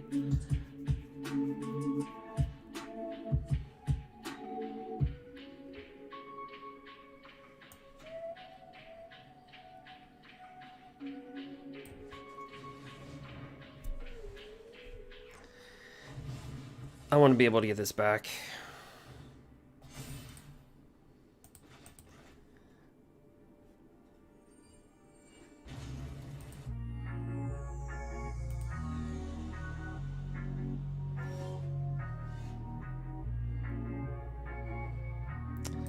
Let's cast it.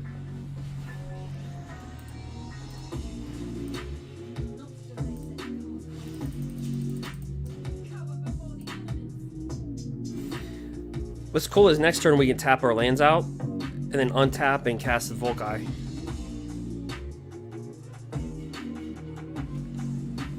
Takes an extra turn. Oh, hopefully he doesn't have Emergent Ultimatum.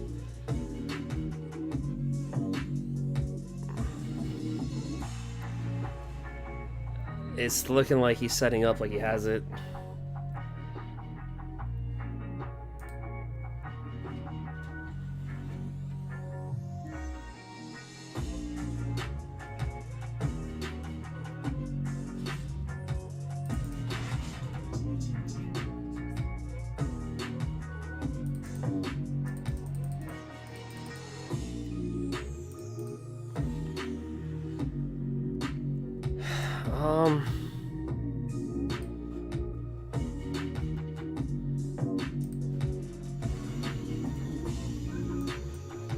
We'll try it.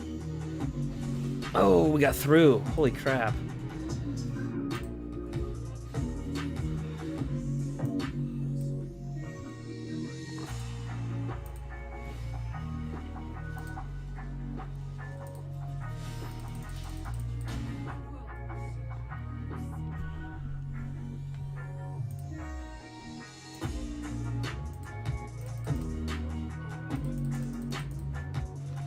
It's that card. One card should not be able to change the game.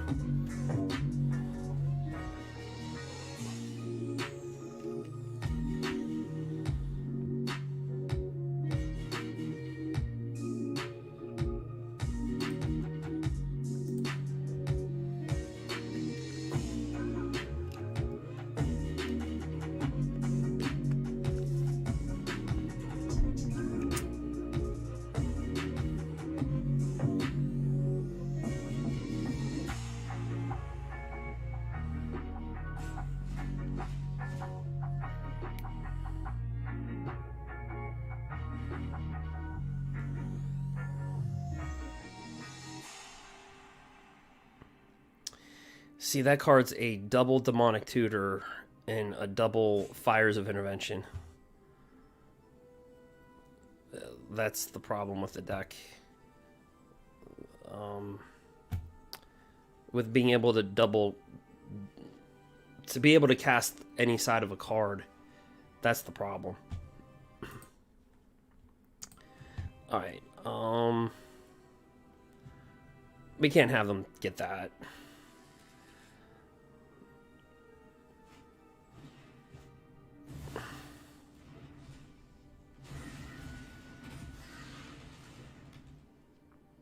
So we just have to live with that.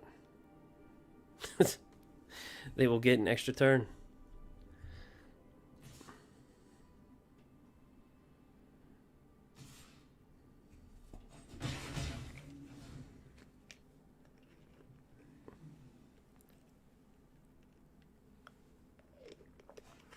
Yeah, the card needs to be gone from the format. It's just the cards that are in. It's not the card itself. It's the problem. It's the cards that we now have in standard. They had to change a ruling in modern with Cascade, and they should do that now with ultimatums. Like on the flip side of the card, you cannot, if you ultimate for something, you cannot cast the backside of the card. If they made that rule change, then the card would be not, then it wouldn't have to be like bannable. But when you can just, that's the problem. So that was the problem they were having in a modern with a feature called Cascade, where people were essentially kind of doing this and casting whatever side of the card.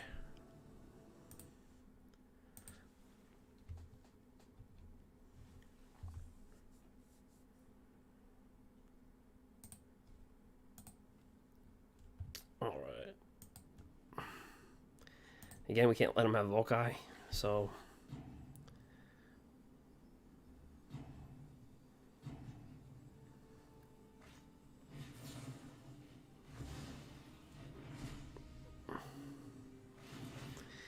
If we survive this...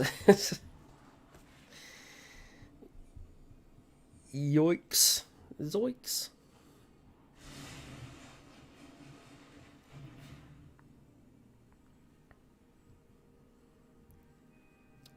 Well, I'd say he had a pretty darn good hand. 2 free turns and 4 demonic tutors.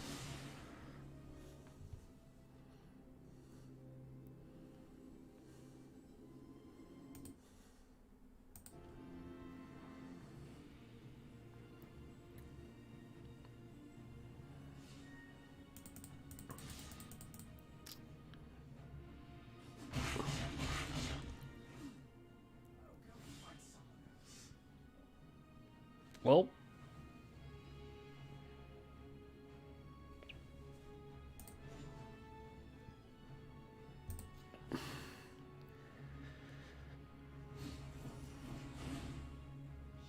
cool. So, what is called even?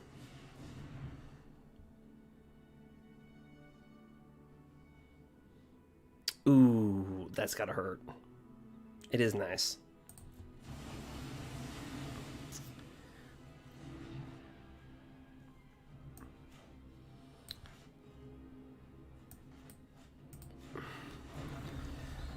Right.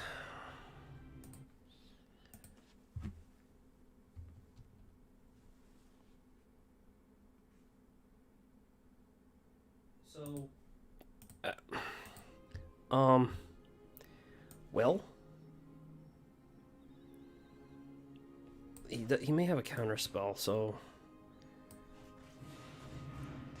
we'll kill his Shark Typhoon. Dude, we survived. We survived double Genesis Ultimatum, 2 turns, or excuse me, 2 Emergent Ultimatums, 2 turns. It's crazy.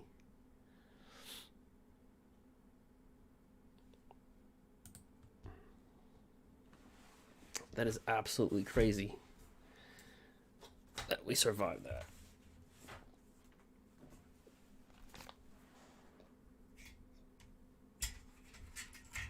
But I don't think they need to ban the card. They just need to change the ruling on the card. You cannot, on all the ultimatums, you cannot cast the double side. And I think if they did that, it would make the card bearable.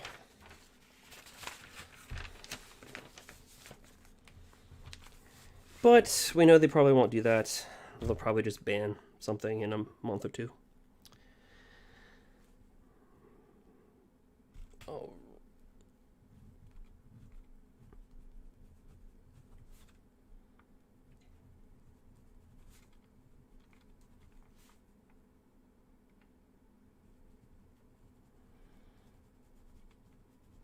Okay. So, interesting sideboard. So, Storm's Wrath. We'll take that out. We'll take off Archron. I'm going to go very aggressive here.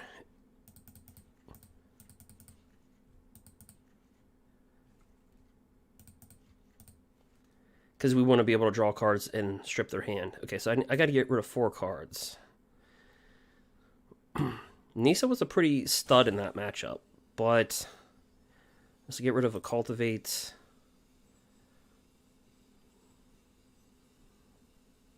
Let's do tax out Nissa.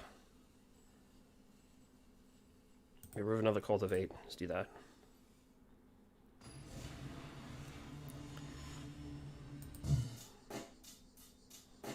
Check the mic and make sure it's...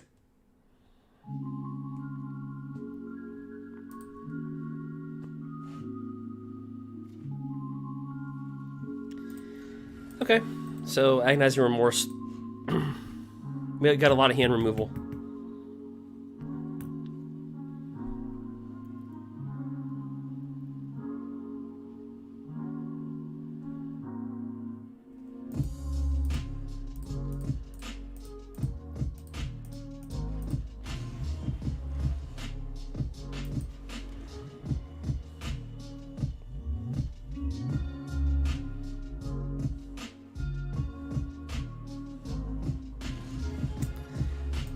Alright, so...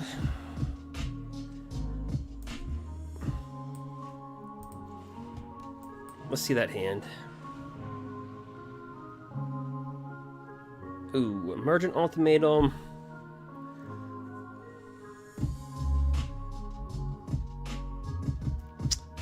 He's got a really good hand.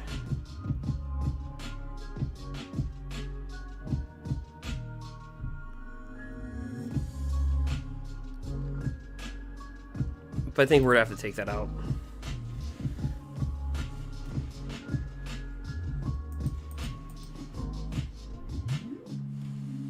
I'd like to say that we could out chase it or something, but if I don't get another discard spell, I don't want to die. I don't want to. Yeah. So that was a smarter choice to take. So we're just gonna thin out our deck a little bit.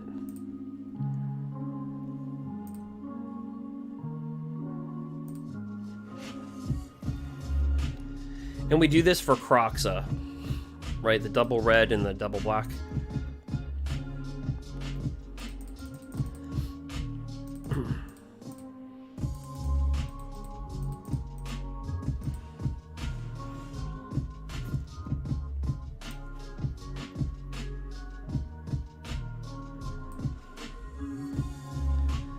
One, two, three, four, five.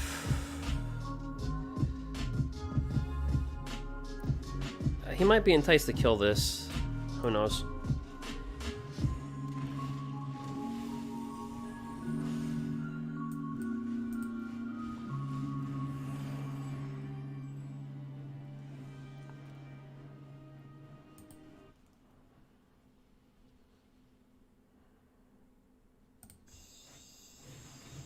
Hopefully he kills the Death Toucher. Nope, he kills the right one. Because we could have brought this down next turn.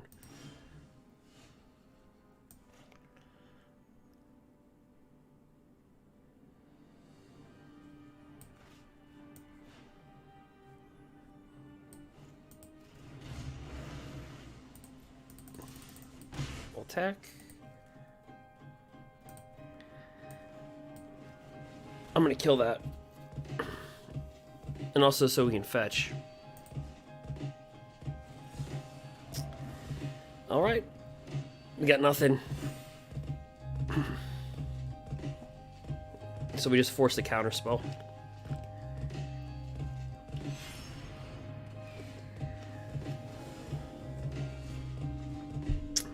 Can we get Valki down? Or, excuse me, to bolt.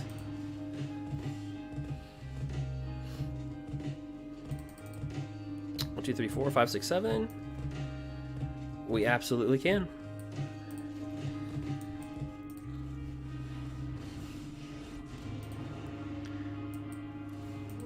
That is now ours.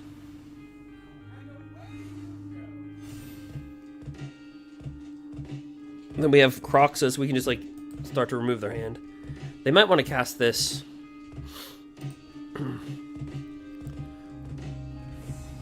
Because we're going to tear apart their hand. Oh gosh, we're going to rip it apart.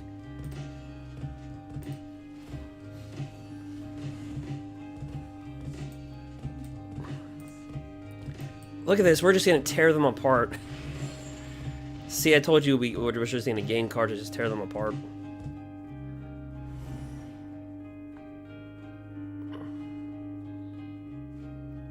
Threw away duress.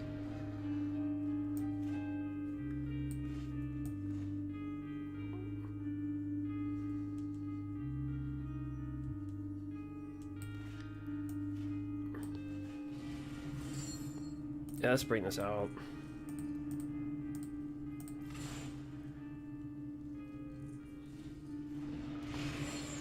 Oh, he's got to give up that hand.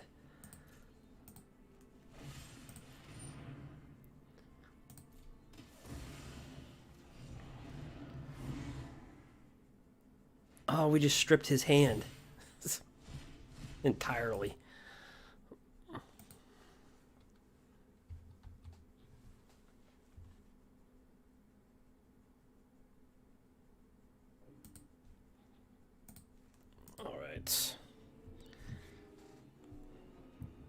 Let's see here. Yeah, we'll just exile off the top. Then we'll just strip his hand.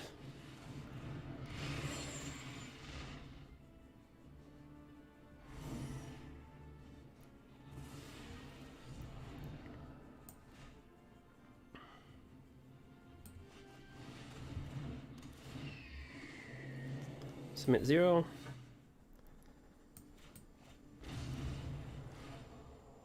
Wow. We're kind of owning Sultai. See, I told you the whole point is we're gaining cards, they lose cards. That's the whole point. And look at, now see how the deck functions when they don't have Emergent Ultimatum? It functions like a regular deck. When they don't have that free casting, free fetching. Which means they need to change the ruling on the card.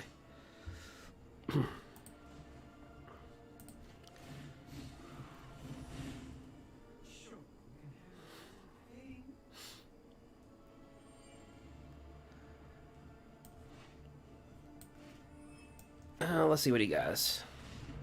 Okay.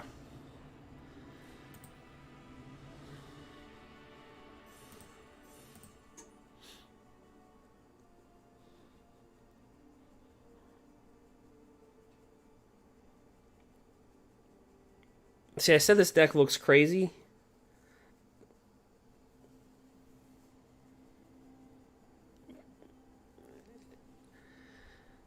But it doesn't win sexy, you know? It's not like impressive.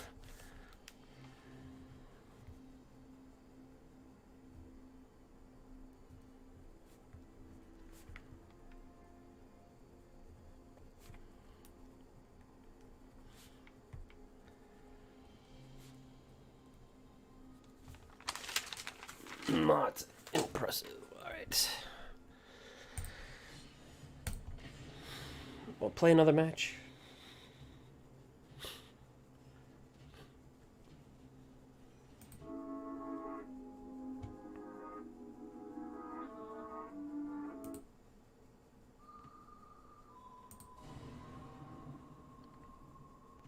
Is this gonna be another Sultai match? Oh. Eek. I'll just keep it because of the 2 cultivates.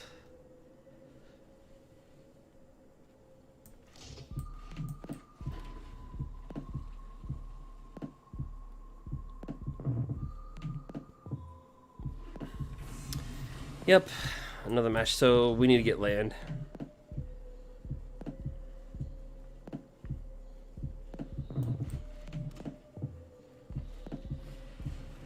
Can I borrow one of your land? Oh.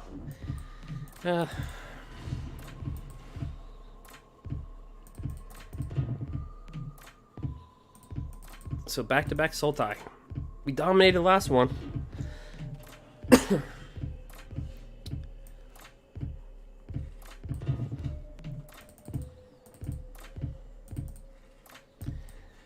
But this starting hand isn't as good as our other ones.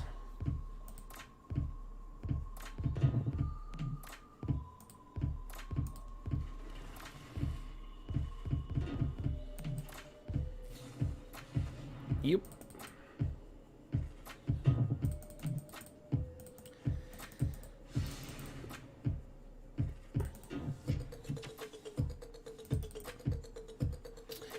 But we can see that Nissa, like in the last Sultai match, it gave them problems. That was one of the ways we won.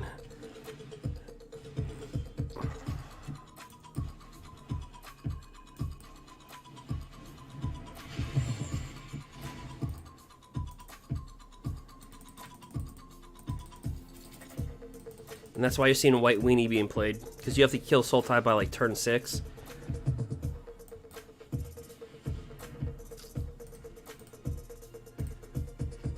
But they just need to change the ruling on that card. That's all.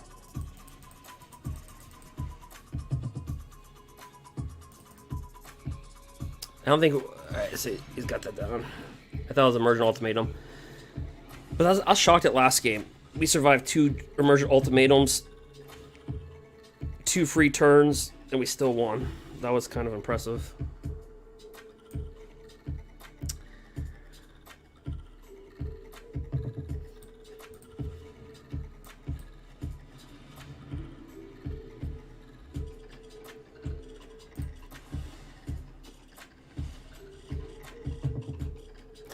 Then we'll mill ourselves.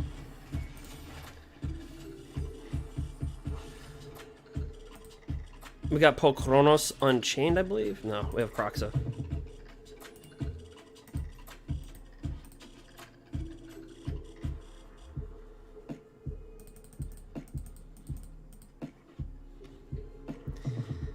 Yep, and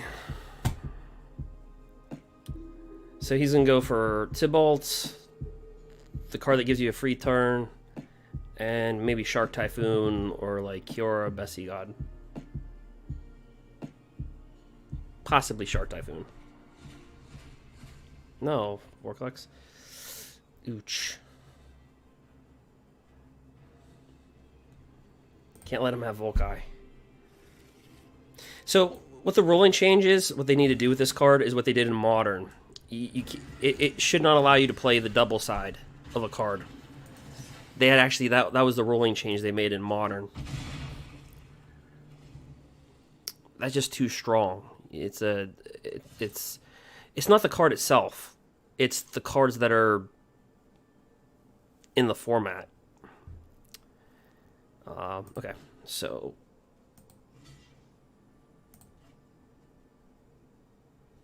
yeah, we'll just block it.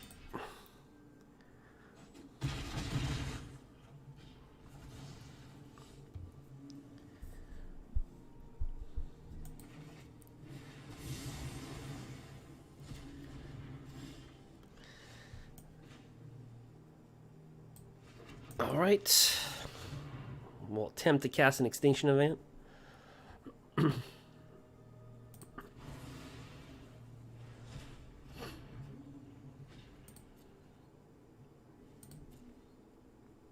But yeah, one card should not dictate the game like that.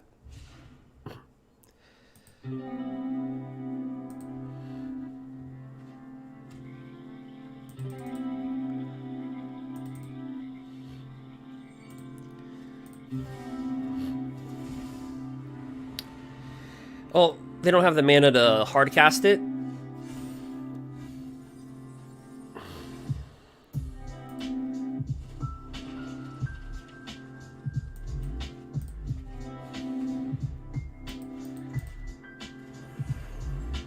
So they can only get this out through Emergent Ultimatum.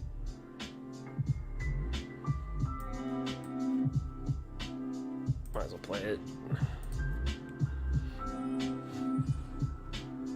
So we survived an Emergent Ultimatum.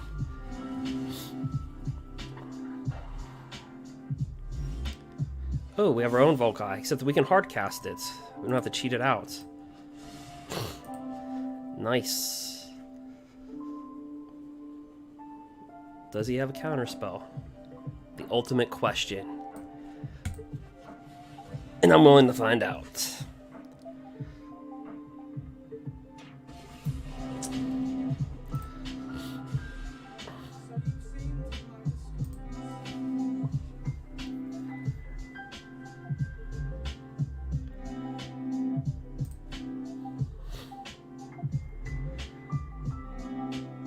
We're just going to exile that.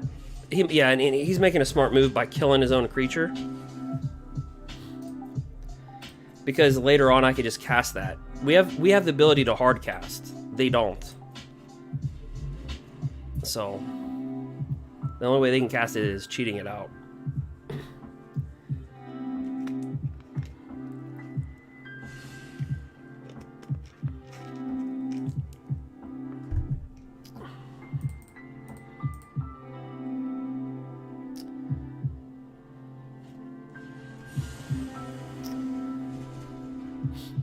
Don't know why he did that, to be honest.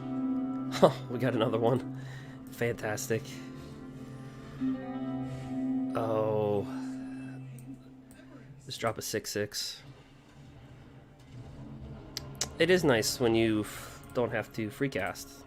It's more impressive when you actually pay the mana.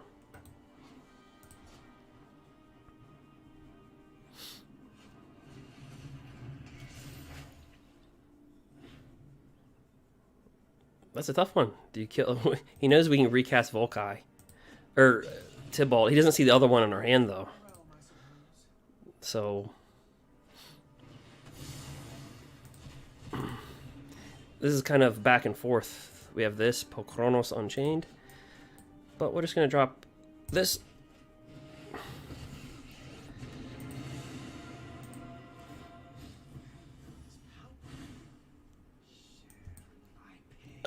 Let's drop that. Let's drop Pokronos Unchained. So could we beat Sultai yet again? The Sultai Slayer.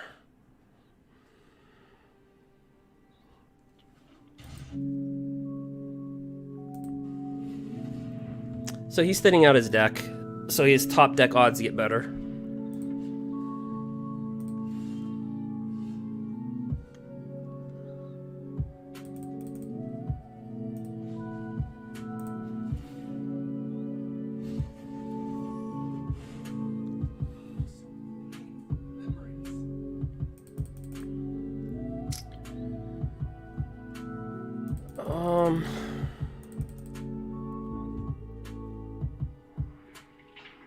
We'll just attack for 6.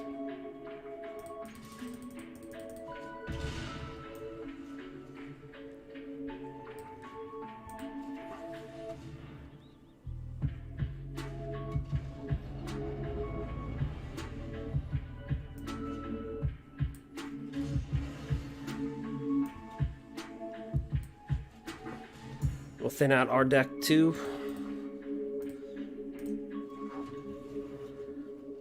That's it.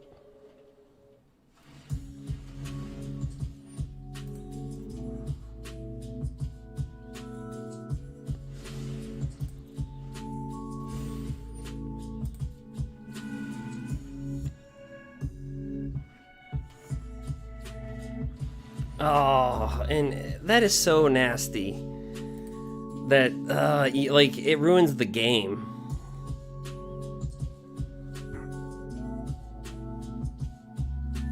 You watch the game, we had them beat. We already survived one of them. Now we have to survive 2.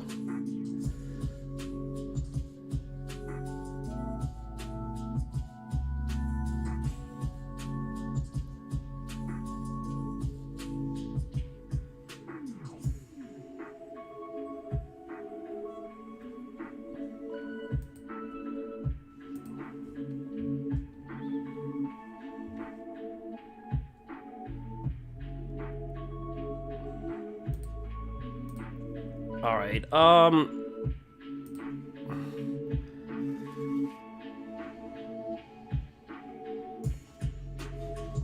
Yeah, one card should not change the game like that.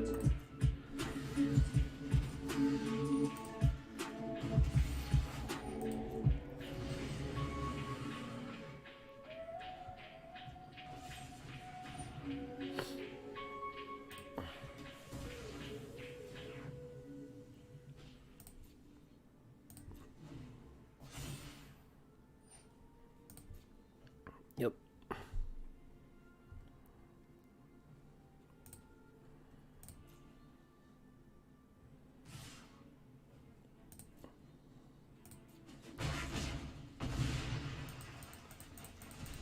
Ooh. So they had 4 demonic tutors and 4 fires of interventions in that one. That's what 2 ultimatums equal. Dang it.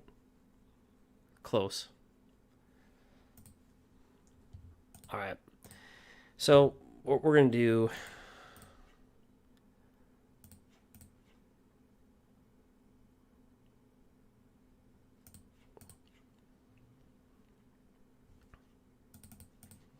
pour those in.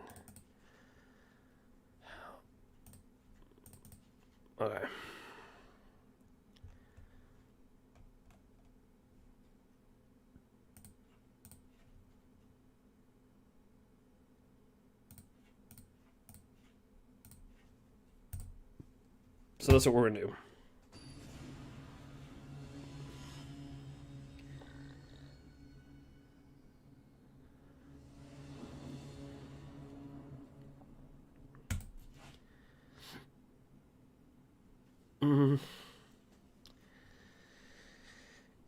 Yeah, I would say that's pretty good.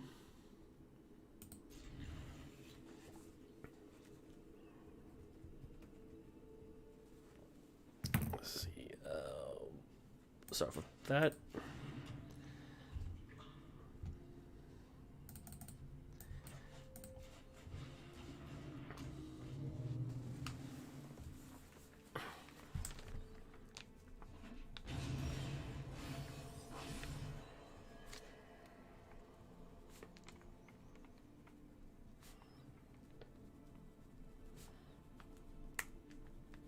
All right. Let's see here. Agnozing remorse. Emergent ultimatum, right? No. Let's see.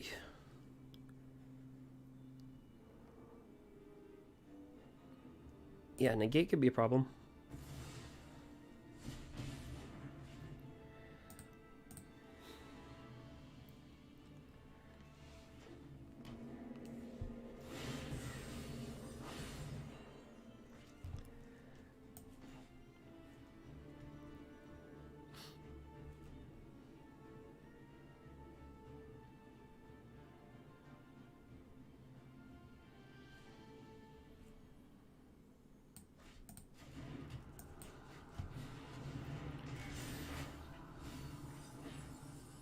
Ooh, not the mill we want to see. That was actually a bad one. We actually want to see those cards.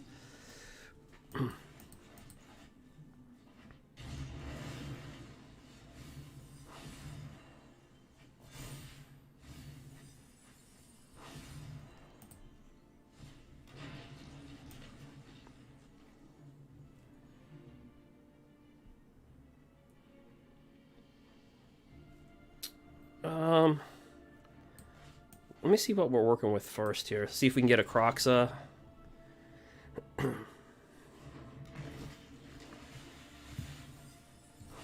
Nope.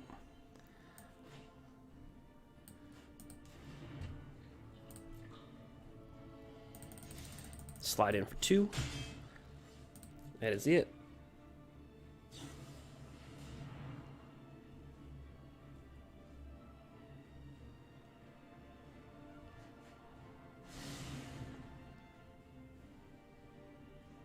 Pretty good card. Behold the universe. Scry 2, draw 2.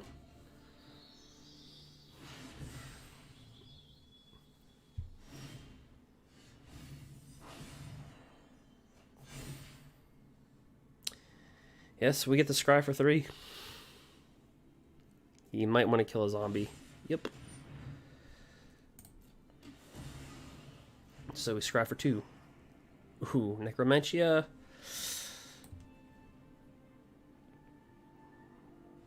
Yeah, we'll keep that on top. Or no, it's gonna die to this. Hold on. Wait a minute.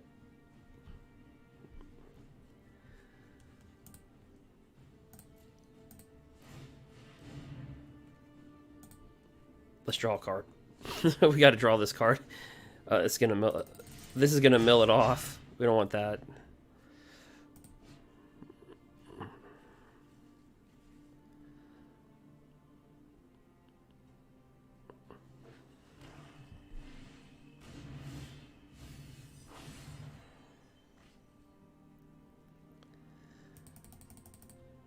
One, two, three, four, 5. He can't cast Genesis Ultimatum. Let's see what he has in his hand first. We want to ram. Okay, so he's got 2 of these.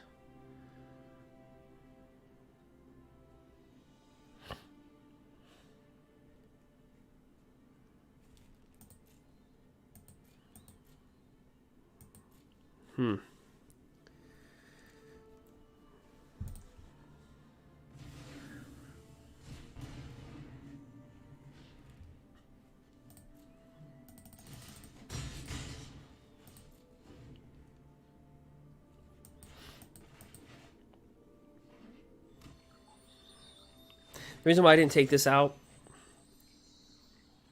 was because he can actually sit back on these and counter Necromentia.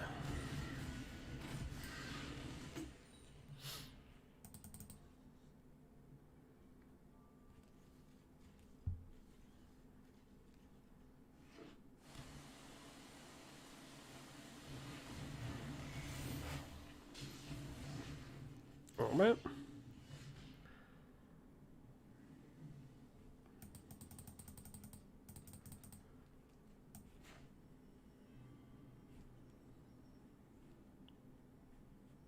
They top deck a counter spell.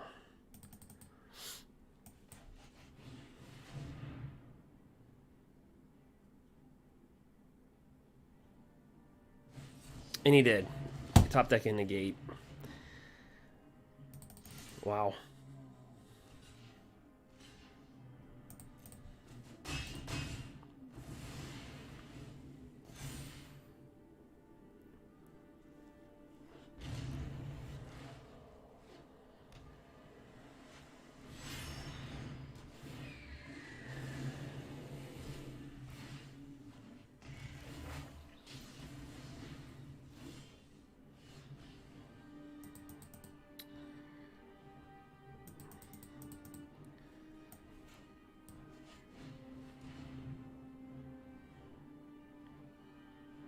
Let's see what we can do here. Wow, he top decked that too in an 80 card deck.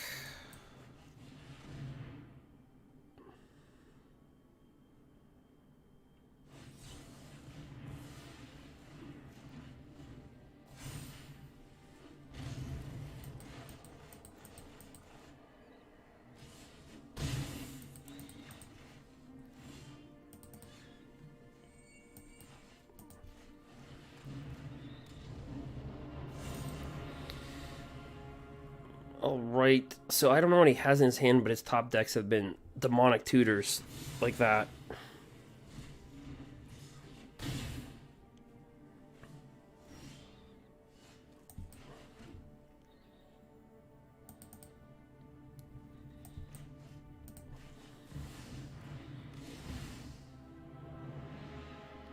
Dope.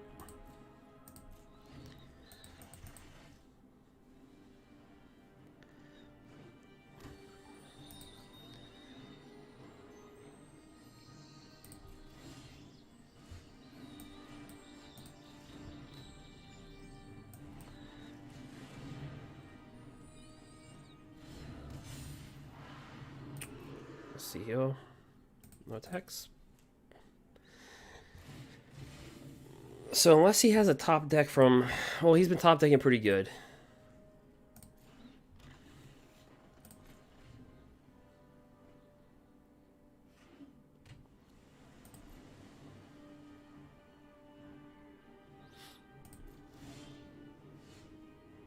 I'll try to end the game right now.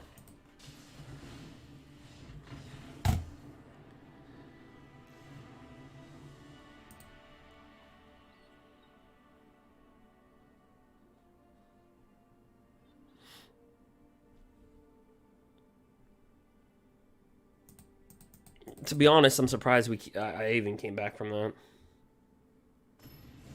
But what we're showing time and time again is we can survive one Emergent ultimatum. We can survive one.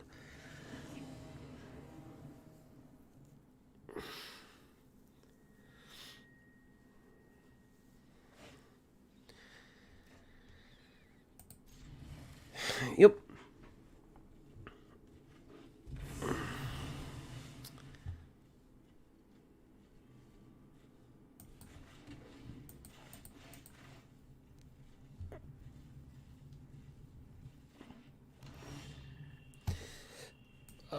Let's see here.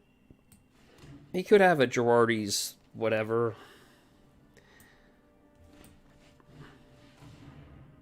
It's kind of hard in an 80 card deck to keep on having that card.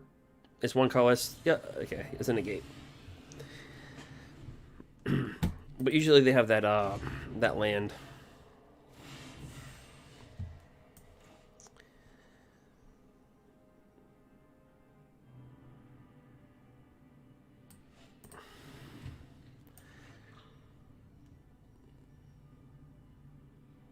Yeah, let's go with Call of Dead. Decline. So we got Kroxa. I think we play this card. We can draw some cards when we hit our opponent.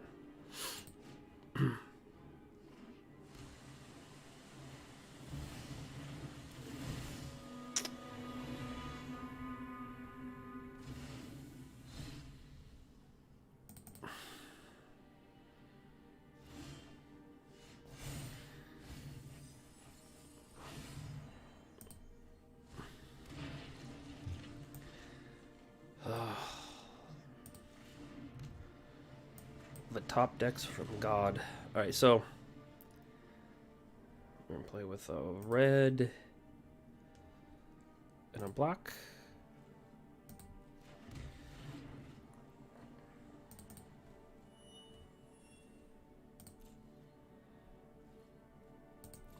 We'll end our turn.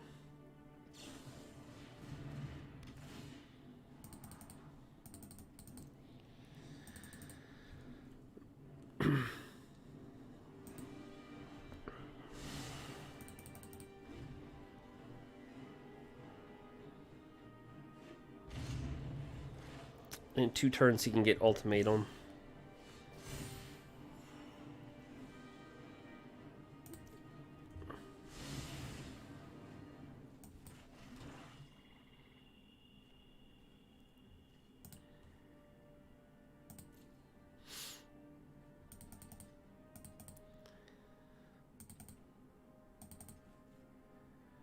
I could bring out Kroxa.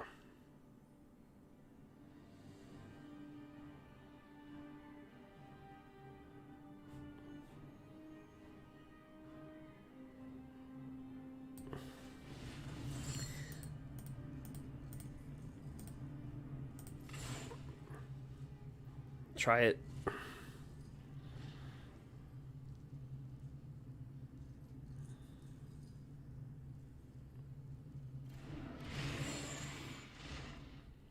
I'm surprised that got through.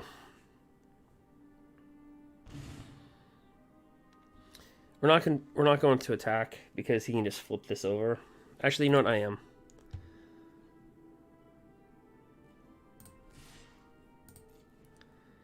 I'm going to make him tap out to do it. I don't want him to cast scrying for 2 or any of that. Yep. He'll block it, but it's indestructible. But he still had to tap out for it.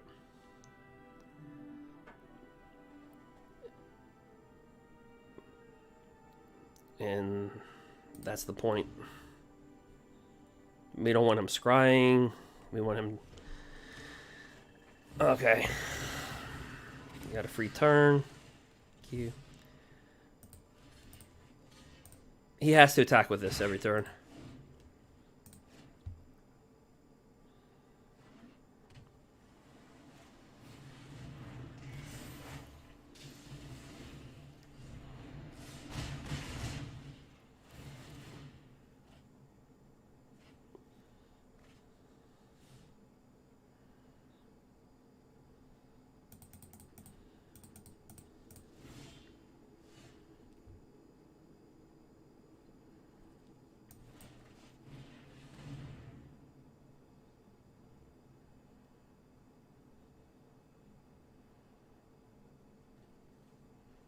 There's really nothing to take.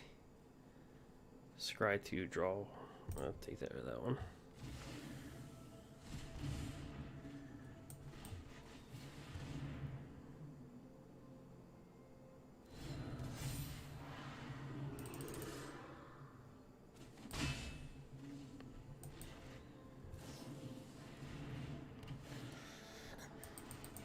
So, if he gets an Emergent ultimatum, that's not good.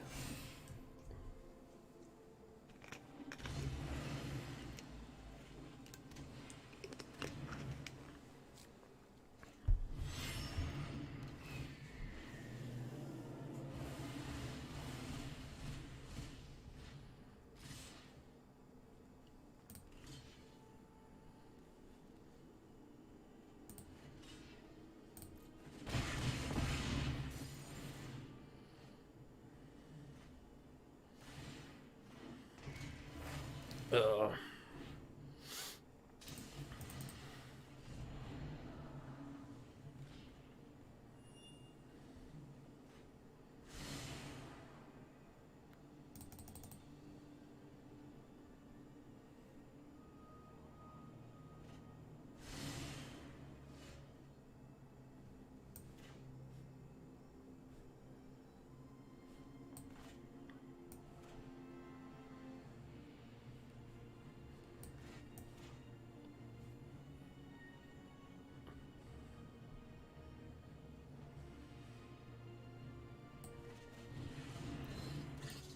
Yeah, we'll drop that down. I think we're going to lose.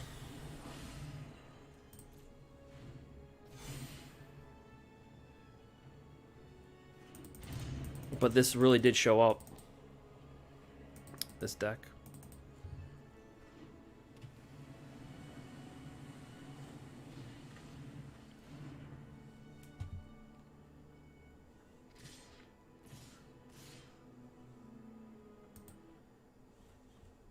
If they made that rule change, then Here we go.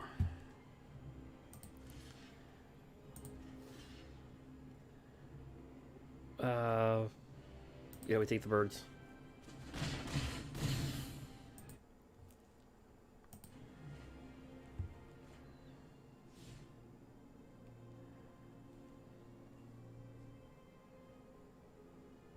Really, if you didn't get this one card, that's game over. There's no point in playing this one out.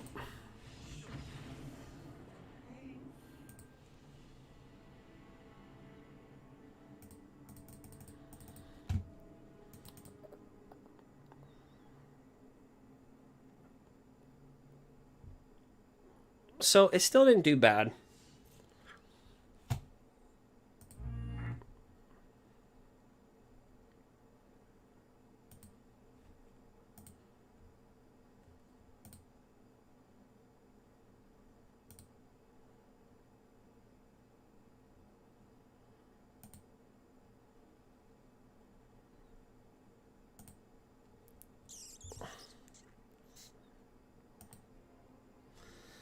But yeah, it didn't really do that bad. Let me take a second.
All right, so we play with rogues. We play with Jund control, mid range.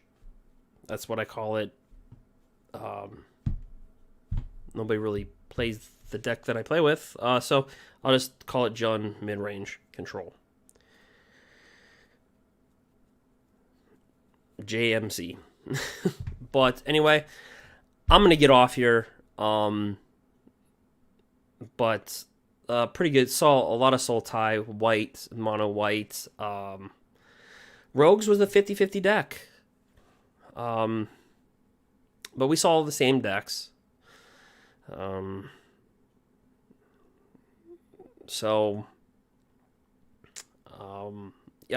So that's really the state of standard right now.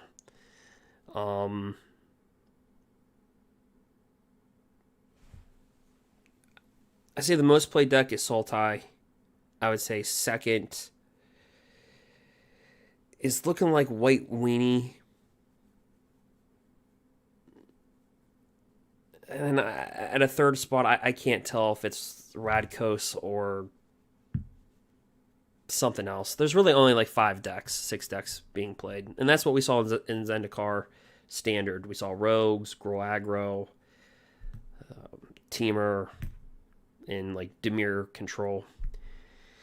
So it was like the same 5-6 decks. So we're seeing that now. It's the same 5-6. It's like just different. Just different decks. But needless to say, Rogues is still a decent deck. I think the Jund mid-range deck has more upside than Rogues. Just because if Sultai is being played uber high and White Weenie, then Jund can answer that. So yeah. Anyway, thank you for watching, and feel free again check me out, Derek Roberts MTG, and thank you for watching, and have a good day.